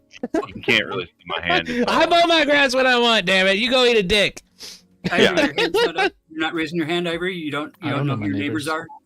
I know How much my is your neighbors. mortgage a month? So, Not so private. like, I rent. Oh, gotcha. but even at that, like, a culture is what you make it. You don't have Yeah. like you can make a culture. Yeah. My culture here in my neighborhood is leave me the fuck alone. Shut the hell Is up. it not easier to make a go culture with away. more people around I'm you? neighborhood watch. No. not. Why It's is that not not easier? necessarily easier. Why are small towns so in everybody's business? The whole point I'm not is talking because about I'm not that talking is about like a group culture. culture. I'm talking about like something specific to each individual, like having people. Individuals don't have culture. A culture is a group of a group thing. It's an ethnic thing. It's a trickle down of all the things that creates how people interact with one another. That's what it is. And what you're talking about is ultimately a lack of culture. What you're actually getting at, Ivory, is interacting with individuals. That's what you're getting at. That's what you're talking about. You're not talking about culture at all. Culture is the entirely wrong word for you to be using right now. The word Beauty- culture part of it is what they can get away with. That's fine. Part If of it you is don't what wanna they use can the get word away with culture that in way, that's Gilbert. fine. In Gilbert, they do. We like our So I'm in Arizona. I'm in an Arizona suburb, which I just doxed myself. But anyways, like That's okay. the things we We're can not get gonna away come with find you. is like they can elect crazy Bible thumper school boards, take away liquor licenses and stuff like this. And they say some of it's trumped up, and then when it's trumped up, what happens? You get all these like doomsday people, elected in our districts and stuff like that. So like our relation to like one of the fastest growing cities, like big city Phoenix, is that we have a lot of modern ideas and thought, but you still have that rural aspect. Well, Duck, I agree with you. I think that culture is relative, and also I'm doxing myself. We're probably neighbors, but on that note, I think Phoenix, as far as culture, Cleaner's right. You can have a culture of people that don't want to talk shit to you or do talk shit to you, but it just depends on where you're at. And you are right with school districts, everything like that. A culture is proximity of people and what they make of it. Now, granted, what say Ivory's talking about, we never got a full, concise definition of what culture is to him. What is your definition of culture? Well, that's because it's a proprietary definition, and he would be speaking to something different if he's not talking. I was speaking to something completely different. Like if we're saying like just interacting with individuals, like that's kind of what I was trying to get at too. So if we just want to talk about it in those terms, that's fine with me. So I'm sorry for like misleading people. No, you're fine. We're just getting to the heart of what we're actually talking about here, and it was getting conflated with culture. And I understood what you were saying, and that's why I made the point of defining what culture is, because you're not. I get what you're saying. You're saying there's like 1% of people that go there because they heard like New York pizza is the best thing on the planet. They want to go there and see New York pizza and experience the New York pizzeria or something. I understand that concept, right? But that's a minor proportion of the people who live there day in and day out, generationally, their children, their children's children. They can't afford to get out of that city because they can't build up enough wealth to fucking leave. That is something that's going on there. That is why that city is so extremely populated. It's not because it attracts so many people. It's because it traps people. It traps them in this. I don't know if that's true. Like it's absolutely fucking true. It's true in DC. Yeah, you can see it in your own city. Walk the streets. And there's a lot of industry, like there's a lot of like financial industry in New York and other kinds of industry. There are all kinds of things, right? But the problem is that the cost of living goes up like incrementally a little bit more than the amount that people are going to make every single year, no matter what. So over time, it gets to be so expensive that your kids are paying for your bills. Their kids are paying for their bills. And but then that isn't culture. That's basic economics 101. If you ask me, that's econ. Wages stayed stagnant. That's why I'm right saying there. I don't understand.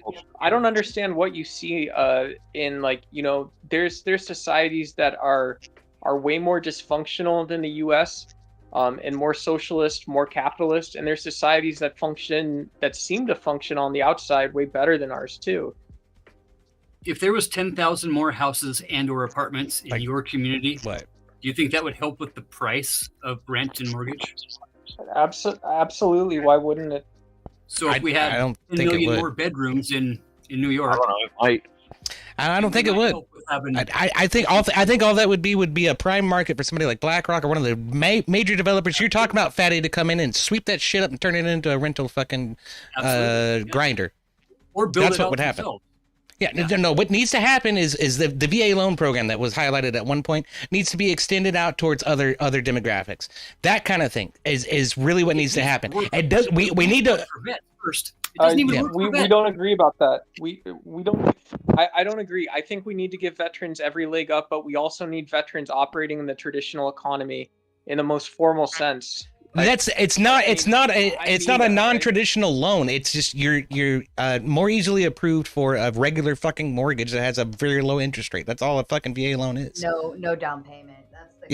That's a big The down payment is worked into the long term. It's just added on the back end. Yeah. So I wouldn't necessarily say that I would prescribe the VA loan for anybody who's not going to buy their house outright within the first year.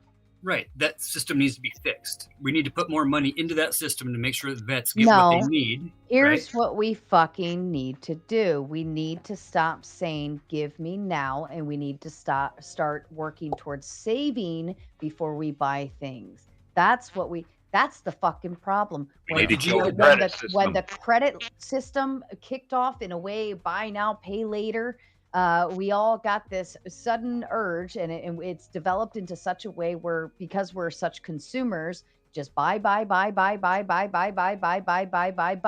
and nobody fucking saves a penny. There's so many people out there that are house poor, that live credit card to credit card, so on and so forth, pay this, pay that, whatever, and they can't just like, if you that's my rule with my daughter is, when we're like out or she's looking at something online and she really like, mom, I really want to buy this. I'm like, well, I mean, I think you should wait 3 days and come back and really let me know if you really, really want it. 3 days later, she doesn't even remember that she was fucking. What are you talking about? What, that really? Right? It's that instant, oh, I need this now, and we thrive off of it. And in the reality behind it is, if you really, really want it, are you willing to save for 3 months to get it? Are you willing to save for 2 years to get it? Are you willing to work a little extra overtime or pick up a second job to get it? If you're not willing to put the work in on the front end, you're definitely not going to do the work on the back end. And you should not buy that item right then and there. You should fucking wait. And Sarah, I also think people have to realize, like, your life is different when you say yes or no to 7% credit cards. Right? Like, it's a different mindset to say, yes, I don't need to spend this. No, I don't need to spend this. Yes, I can sacrifice on my housing now. Like, there's, a good bank account a home doesn't make is all I'm saying. I think it's more about the materialism and the idea, right? The idealistic mentality of us to be so caught up in the consumerism. Well, of course, yeah. One of the most alarming things that I ever learned when I was in college was in economics. The economics professor was telling me, I was 27, and all of these fucking 18 and 19-year-old kids, that you don't need to save anything. You need to spend. Spending is good for the economy. Spending actually helps the economy, and that's what's going to increase the value of our money and make our economy grow. Don't save a dime. Spend every fucking thing you have. And that's what these fucking assholes are teaching their fucking kids. I mean, obviously, like, oh no, New Yorkers like their culture. That's why they go to New York. No. People are trapped there. I get that. The guy telling us to spend is the guy robbing us. Yeah. And see, the thing is, like, I can tell you, all right, look, this is going to be anecdotal, but I can tell you, all right, I lived the hard fucking life. I came up from damn near nothing. I am a credit ghost.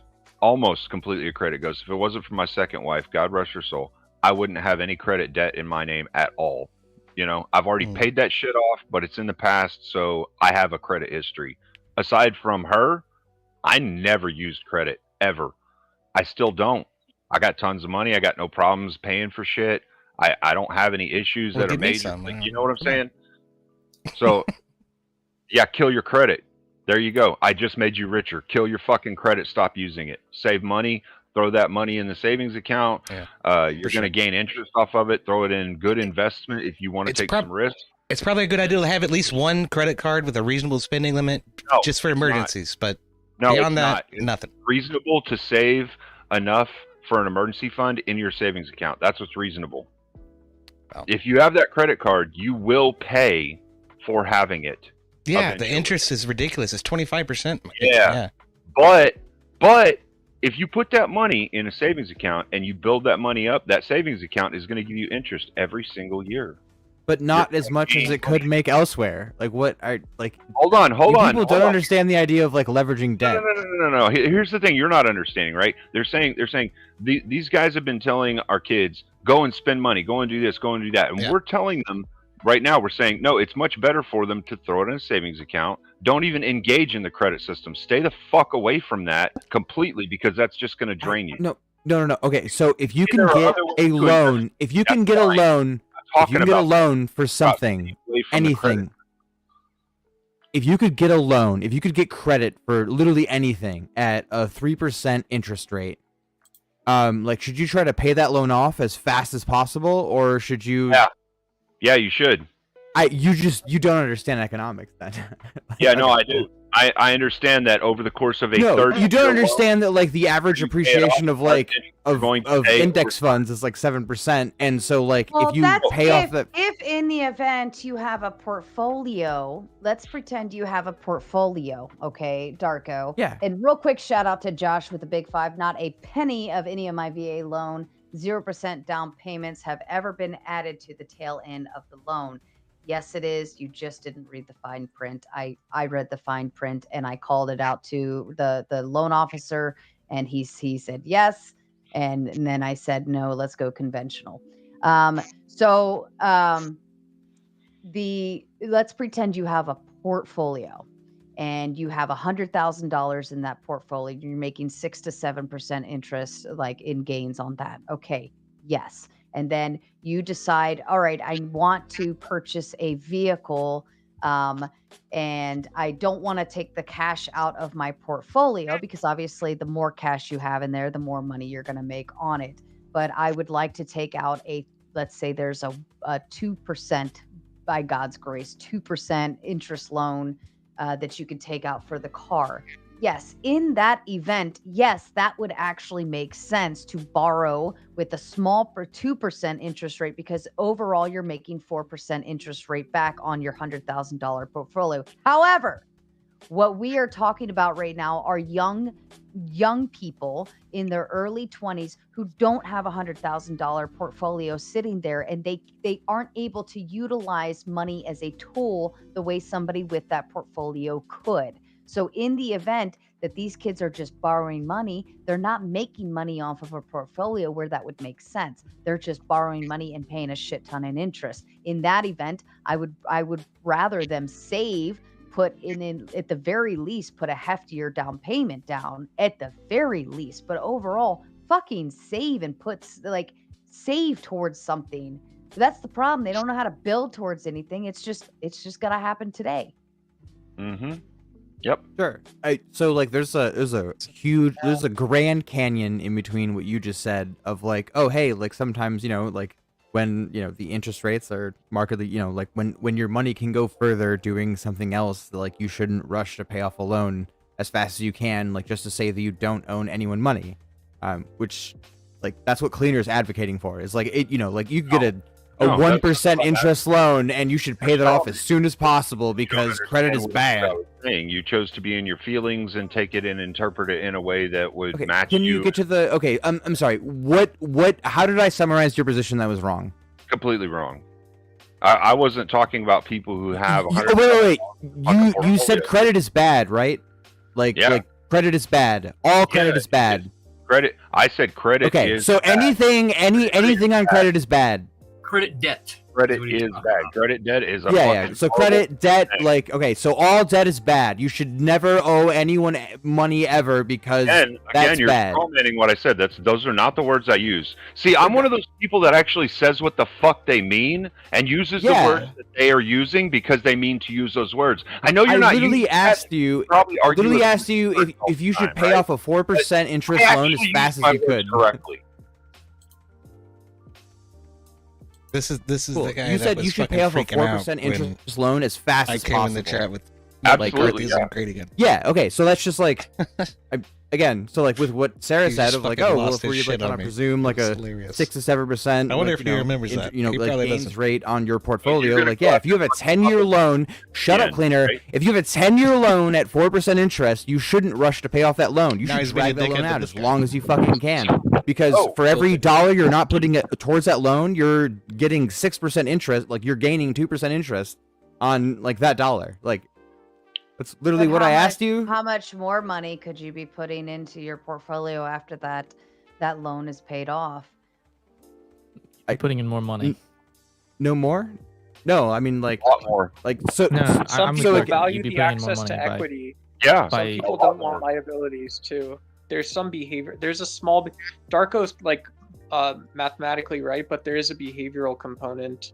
And I would imagine there's some life scenario where it makes sense to not have liabilities and have less savings. Is this like the raisin drying in the sun again, or? Idealistically, Yeah, it's like if my you want your balls money to on work my own for mouth? you, I think if you want your money to work for you, like in a reasonable stance, you have to have it put somewhere first, right? But you can't just go taking out loans or credit cards or so on and so forth without having that portfolio that is working for you. 100%. So what Cleaner is not talking about the example I gave you. He's talking about the massive amounts of credit card debt that the average Americans carry around on their backs every day. And it's absolutely absurd. Yeah. Because we Yeah, just spend. Yeah. Now, if you're talking about utilizing something like, for instance, to build into something, to develop it as an asset, not a liability, like if I wanted to go buy a house in order to turn it into a rental, obviously taking out a percentage loan in order to purchase that home and flip it, it then becomes an asset later because I'm able to tap into an equity to utilize it to make the money work for me later, right? Right. But when we start tapping in, like, credit cards are a completely different story, and There's no equity there. there's nothing. You're just borrowing Right. money because you don't want to save up before you buy something. But don't you Past see, 30 Sarah? years, Also, we've then been told that real don't you estate is see the best investment. how debt is like how like don't you okay? Because we are very different politically, but I adamantly believe that debt is a overly capitalistic, shitty instrument for so many things. Like I believe that debt is in one sense is like it is both the gas pedal and brakes, and we need both, but I'm just slightly leaning that it's more brakes right now. On what? on the system of capitalism as a whole, like a lending instrument is something that takes out a person's soul is my point. Yet again, that's your what I just said. drug-induced prattle has totally fucked up the panel. Oh, my soul to the company. Yeah, I'm not sure where that's going or what it's for. Like, I mean, we're speaking No. in very direct points here, Doc. We're not going into Oh, the man. philosophical concept behind Even hippie communists have credit to take out lines. a loan for Okay. There was a good point made in chat. Uncle Guns, one of your moderators, said, "Why pay the interest if you don't have to? Help me with this." So that was directed at Dr. Darko, I do believe. So, Dr. Darko, you're talking about taking out a low interest loan and trying to just maintain the payments, No. I'm saying if you can get a loan at a certain percentage rate that is below like the market performance rate on average, then you shouldn't try to get that loan paid off as fast as you can because your money can go further in other places. Okay, so why pay the interest if you don't have to, though? I mean, if you can save it, then why would you pay the interest? Because you can get more money interest from the by not market. paying that interest now. Like you'll get more money later by not paying that interest now. But if you also pay that little extra towards the principal every month, the overall amount that you're paying based on the daily interest rate that's per your principal will inevitably go down. So you'll actually, it's the amortization schedule, right? So your amortization schedule is going to work to your advantage if you are kind of plowing through the snowball effect. Once it starts rolling, it rolls pretty fast. Now, not to say you can't slow down later once you've built into the principal to where your interest charged is significantly less, right? You don't want a heavy interest, low principal. But I think overall, you should try to avoid debt at all costs or credit lines or whatever if you so can. Not to say you can't make your money work for you, but gaining that 2% interest rate on a daily basis per my portfolio, like as the as the difference between the two. If it's 6%, I'm gaining, and 4% I'm losing. Overall, I'm really losing more money in the long run because I'm paying all of this because of the like as you pay on like that loan, the amount of the actual loan, like let's say I take out a $10,000 loan, the amount of the actual loan could actually be $30,000 by the end of that interest. So would I want to pay $30,000 for something that only costs 10, right? Just because I want to have it right now instead of waiting and building up towards it instead. So do you see what I'm saying? I don't know if that makes any sense. No, so Yeah, if you so have Sarah, two, if I can So like loan, if I the can rephrase absolute this. It goes in the grundle. Your financial decisions switch around the grundle. what is Doc talking about? Doc, are you high? Like, where are you right now? No, He's fucking tripping on acid, dude. Sarah, you made. I don't you smoke made a weed. good point. When you take out a loan, you always pay more than the minimum payment, because that pushes your principal down, which reduces your interest. You made a good point. But again, like if instead of paying more and like deferring like, you know, more interest from accruing on that loan, if you could gain like a higher percentage of money by stuffing it into a different account. Yeah, it's like you can if borrow I- at 2% interest to get a federal bond that is 5% interest. That's all. Like a That's all Roth IRA, Darko was right? saying.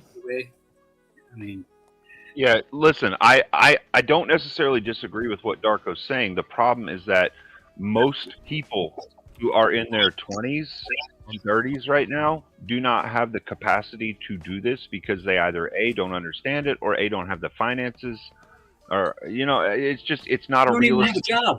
for everyone in the world. The extension of what Darko's saying is, okay, now imagine you're not buying a bond, you're investing in a business, or you are, investing your life in some capacity. You're doing something not now what he so said. that you will be better off Are in the you future. taking out a loan to do this investment? Because we're talking about like Yeah. 20-year-olds who are coming out of college with college debt already. Like what we're talking about taking out a loan, right? I think there Like, might be some conflation between like materialism and debt, but I think Darko was saying that we want to be careful about decrying debt, because sometimes debt is really helpful for investing for your future.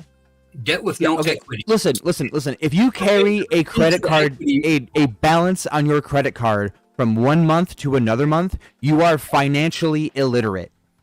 Like literally anyone who like still owes money on a credit card after 30 days, you're not allowed to comment on economics, okay? Because that is bad, allowed to and you don't know comment what on you're talking about. I think we're all I will say agreeing that. there. Carry those We're all debts agreeing. because Yeah. they pay them off. That doesn't mean they're illiterate. That means they're not making enough money to pay them off. They're living outside. Well, of their no, it means they means. spent Yeah, more. they are living outside their means. That's Yeah, fair they're to doing say. something stupid.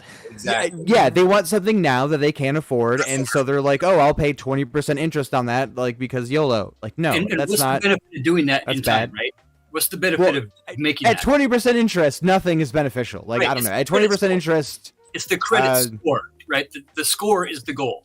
In that move, getting your score to go higher is the goal, so you can use your score as equity.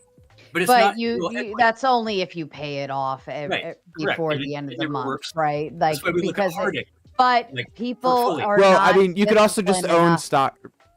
People are not disciplined enough to like really chime into that, and that's why the average American carries, what is it, like $17,000 in credit card debt? More than that now. Yeah, so Or I think it's like 22,000. Yeah. yeah, even worse. Yeah. But that's why, Probably because getting we worse. don't. We're That's not. not something 100 We're grand not a year. supposed to be using those. It's a stupid idea. I feel like we should shut the shit down. Like back, before people had, credit cards to tap into and just swipe, swipe, swipe. If you needed money for something, you actually would have to go to the bank and sit with the banker and discuss a loan and take out a loan for something that you needed to buy sooner than later. And I feel like that, because that process, right? That's a very long process, and you have to ask permission, and you have to sit down, and you have to work through it. It could take weeks, right? So the whole impulse buys aren't a thing because you can't just swipe. Now we just, oh, I don't know if I can afford this, but whatever. Yeah, I no, just swipe it. companies are sending college students credit applications. Mhm. They're being predatory. Yep. BBB comes in with a big 5 saying, good job, Sarah. Thank you, BBB. I think you are my new biggest fan. And also following up to say, if you make one extra payment a year, you can pay off a 30-year mortgage in 15.7 years. It is all, well, that depends on how much your mortgage is for also. You know, I would want whatever amortization schedule you're looking at. But yeah, you can knock off like 7 years with just one extra payment a month. It's all about the type of loan and amortization scale to interest. Huh? A 30-year fixed. You can Yeah, but it knock depends on the amount too. But yeah. 6 to 7 years if you pay an extra payment every year. Oh, yeah. If you do the biweeklies, I think if you do the biweeklies, it actually adds in like that one extra big payment, and that like knocks. Because that all goes towards principal. Mm-hmm. Yeah. Which also reduces your interest liability. Mm-hmm. It also reduces the interest in the following years. When we have a monopoly on the banks, right? We have these big nationwide banks that are too big to fail, right? We don't have small banks giving out loans. We don't have any incentive for them to give out. Just say fuck you, pay me. Just say fuck you, We pay me. do. We do have small banks giving out loans, but you're all too lazy to get up off your ass and go find those small banks and sit down and ask them for a loan and fill out their application. No, it's so much easier to sign up with Visa, Bank of America, Chase, whatever, MasterCard, blah, blah, blah. Crazy. You're off joining a credit union. Yes. Yeah, I agree. But yeah, I think at the end of the day, everything comes down to this insta gratification, insta click, insta buy, insta now, insta I fucking want it. And we just have to go out and get it because we fucking want it right now. And we're not willing to wait to save up or wait to see if we really want it or if it's just a sense of feeling or whatever that we can eventually get over. It's fucking ridiculous. It's stupid. And I'm very disappointed in the average citizen for the fact that we're like in this realm of things. It's right now I really want a big bacon cheeseburger. I'm going to bid you all adieu. Thanks for having me, Sarah. Mm-hmm. Later, Bye, Fatty. Fatty. It was awesome talking to you tonight. Stay safe, See you guys Fatty. soon, I'm sure. Be well. Cheers, mate. Cheers. Yeah, what I'm espousing is that people try and save up for things, throw money into savings, and so that they have their rainy day fund, they're capable of handling emergencies if they happen, not taking on credit and credit debt. The credit debt system is designed to keep you in a perpetual loop. That is what it is there for, so that they can continue to gain money off of it. The whole idea and understanding of having a credit score or maintaining a credit score is propagation of you getting into the credit system and maintaining credit. Yeah. No, I wouldn't say that all credit is bad. That's ontologically evil. Actually, you're just wrong. No, not Yeah, all. that's not what I said. That's still not what I said. I'm sorry, Daniel. You were saying something. Not all credit is bad. Sometimes you do need a little help, and if your bank is willing to back you, and you're responsible enough to pay it back. You're talking about a loan. Yeah. Right. And that's fine. Getting a loan, I would say, from a bank for something that you need to do isn't necessarily a bad type of debt. But what I'm speaking to is credit and the credit organization of credit cards. I'm not speaking to people going and getting loans. Credit cards are predatory. Yeah. Yeah. I agree with that. That's what I'm actually speaking to. And yes, okay, if you want to be technical about it, all those asshats in chat that keep saying it, yes, a loan is a form of credit. But no, like a loan is a debt that you take out with a specific lender, not We can even say this slightly differently. Usually with a specific purpose in mind, too. If you don't understand that a credit card is a bridge, then it's predatory. If you understand that it's a bridge, then who knows? Get your fucking $25,000 credit limit and then go fuck Tell up your life with me, it. all right, Duck, tell me how a credit card is a bridge.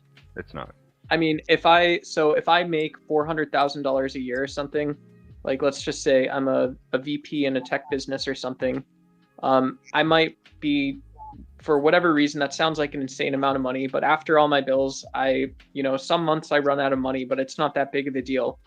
I mean, if I just, because my bank account is a $400,000 a year bank account, I might have investments someplace, and because of this, I run out of money sometimes. Maybe I do need a $50,000 credit limit. Maybe I even use it every couple years, but I'm also a type of person, or my bank, that might be more of a speed bump than something existential. Whereas, I used to talk to people when I worked in finance who had $40,000 in credit card debt, making $45,000 a year, or $17,000 in credit card debt. They had $3,000 in payments each month, and they maybe made $3,200 a month, or whatever it is. So that's they not a don't have bridge. there's no liquid. You're saying the guy that makes $400,000 a year just has no liquid, right? That guy has no liquid. I feel like that is a bigger issue because cash is king. It's always king. Yeah. And if your assets are tied up too tightly in portfolios or in different investments of all sorts, then and you don't have any liquid, like that is a big liability, because if everything crashes, then you don't have liquid as a backup, like you're kind of fucked. Mm-hmm. I mean, if everything crashes, then everything has crashed, and I don't think most of that stuff matters at this point anymore. That's not what she's talking about. She's talking about in a person's life if their finances fall apart. All right, you're being fucking ridiculous. Oh wait, you're talking. we should diversify our investments. All right, to speak to loans being credit, the difference between a loan and credit is this little fucking thing that you get that has nothing to back it. Loans, you literally have to put your car, your house, or something else down as something that you are saying, yes, I'm backing the loan, saying I'm going to pay it, and if I don't, you can take my shit. Yeah, you have the collateral for that loan. Yeah. So it's not credit. Credit is the theoretical. Credit is an uncollateralized loan? Is that what you're saying? It literally is. Yeah, oh, okay. You understand, it literally is. Yeah, I mean, like that. Yeah, that makes sense. Like, so there's two types of loans. There's collateralized loans, which we call loans, and there's uncollateralized loans, which we call credit. Not a loan. Yeah, not a loan or credit, because it's definitely not a type of loan. It's definitely not an uncollateralized loan. Yeah, no, credit is an uncollateralized loan. It is. No, as soon as you go and swipe your card, yeah, it is. Right. So an uncollateralized loan is not a loan. No, it's not a loan. It is. Yeah. Credit. It's credit. It's credit. Yeah. An uncollateralized loan is not a loan. It's promissory. It's a promissory. Right. Credit is a promissory. Okay. A loan is a credit is a promissory, whereas a loan is I'm gonna put, like, this is my equity in this item, and I willing to utilize it as collateral. But credit is just your signature on a piece of paper promising that I'll pay this back with this amount of interest rate. Right. So both of those things are you're borrowing money, like against something, whether it's your name or a piece of like physical like stuff. Then you're borrowing money. No. There's no collateral. It's for credit. There is collateral. They can sue you, right? No. There's no apparent collateral. All right. That's what makes it predatory. There is no apparent collateral. The fact is, on a $5,000 credit card, yeah, they could come and take your fucking house if you don't pay it off. Yeah, they can. Like, it's happened in some states. Not all states have the protecting the homeowners' rights laws. So they can come and take your fucking house and sell it for $200 or $400 or whatever it's worth, and not give you a dime of that shit. Some states allow that. Yeah. Wait, that's are you because advocating for federal policies for defaulted. regulating these sorts of No, issues? I'm not. No, I'm not. Oh, What okay. I'm advocating. Okay. Sorry, for I is credit to cease I to misunderstood. exist. Loans are one thing. All right, you have a collateral. You understand the weight of what it is that you're taking on with the debt because you have to put your house up. You understand it.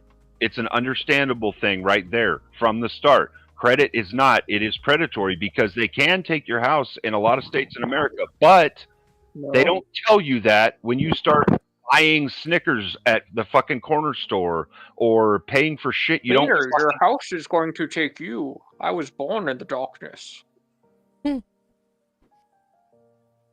More drug prattle? I don't even know. Duck's on one tonight. No shit. All right. Yeah, so I don't agree. Was that not a good name? I was Go ahead, born Bud. in the darkness. Go ahead, and Bob. that there is no collateral on the collateral on credit. If you have bad credit, is the 25% that you're getting, and basically everybody else that's falling for this gig is actually backing up your own credit, right? So the collateral is that you're high risk because you don't pay your bills already. You have to get a credit card. You have to get a credit card at 25%, and that's ridiculous. Now, if you have good credit, which means you actually pay your bills and you've actually shown that you have the collateral to always pay your bills back, then you can get a credit card for 7%, 6%, right? It's basically, and you are right, it's predatory in the sense that, hey, here's a bunch of people that want to live a lifestyle that's way above their what they can do, or here's a 20-year-old that doesn't even know how credit works. That's not how But it's predatory. still, no matter what, there's still collateral behind the whole thing because of the percentage you're paying. And some people You're say that's missing- unfair. Like, hey, if I You're- can't you're pay my actually bills, why do I He means by an upfront collateral. I'm willing to put something up for purposes of taking on a loan. Right, and That is it's collateral. It's not actually like with a credit card. It's not actually even collateral. It's all right? consequential. It is it is consequential, but it's something they take from you because you didn't pay them. It's not even collateral because collateral is something you're putting up to get money to pay back later. All right. I'm gonna head out. I'm gonna head out. It's nice to see everybody. Thank you for having me, Sarah. Y'all have a good one. Hi, EOD, redhead. I'm not a redhead. Shut up. Have a good one, EOD. Bye. Even redder today. It is not. I watched it. Come on. All right. Looks even more red. You fucking carrot top. Get the fuck out. All right. I'll see y'all later.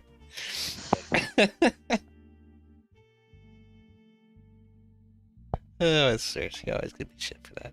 I have dirty blonde hair. Okay, my camera and my lighting sucks. I swear it's blonde. Okay, I don't know how I can prove this. I need to take a picture of it in the sunlight or something. Anyway, I'm out. It's 3:00 in the morning. Y'all have a nice night. Thank you for coming by. I think there's like literally nobody fucking watching me right now because the conversation got so incredibly bogged down in the weeds over bullshit finance crap. So, all right. Anyway, y'all have a nice night. Thank you for coming by. Got some new people to come to the YouTube channel today. That was really cool. Thank you. If you're watching this on a different day, please like and subscribe. And do all the YouTube stuff. You know, click the bell. All that kind of crap. But I'll be around. There was a magnificent song request before all of that shit fucking happened. Why did I go on it? You know what? I'm just a glutton for punishment. That's what I'm gonna accept. Anyway, for now, we're gonna say goodbye to YouTube, and for everybody else, we're gonna have a nice little vignette of a fantastic Dwight Yoakam song. Have a nice night. Thank you for being here. I will see you on the next one.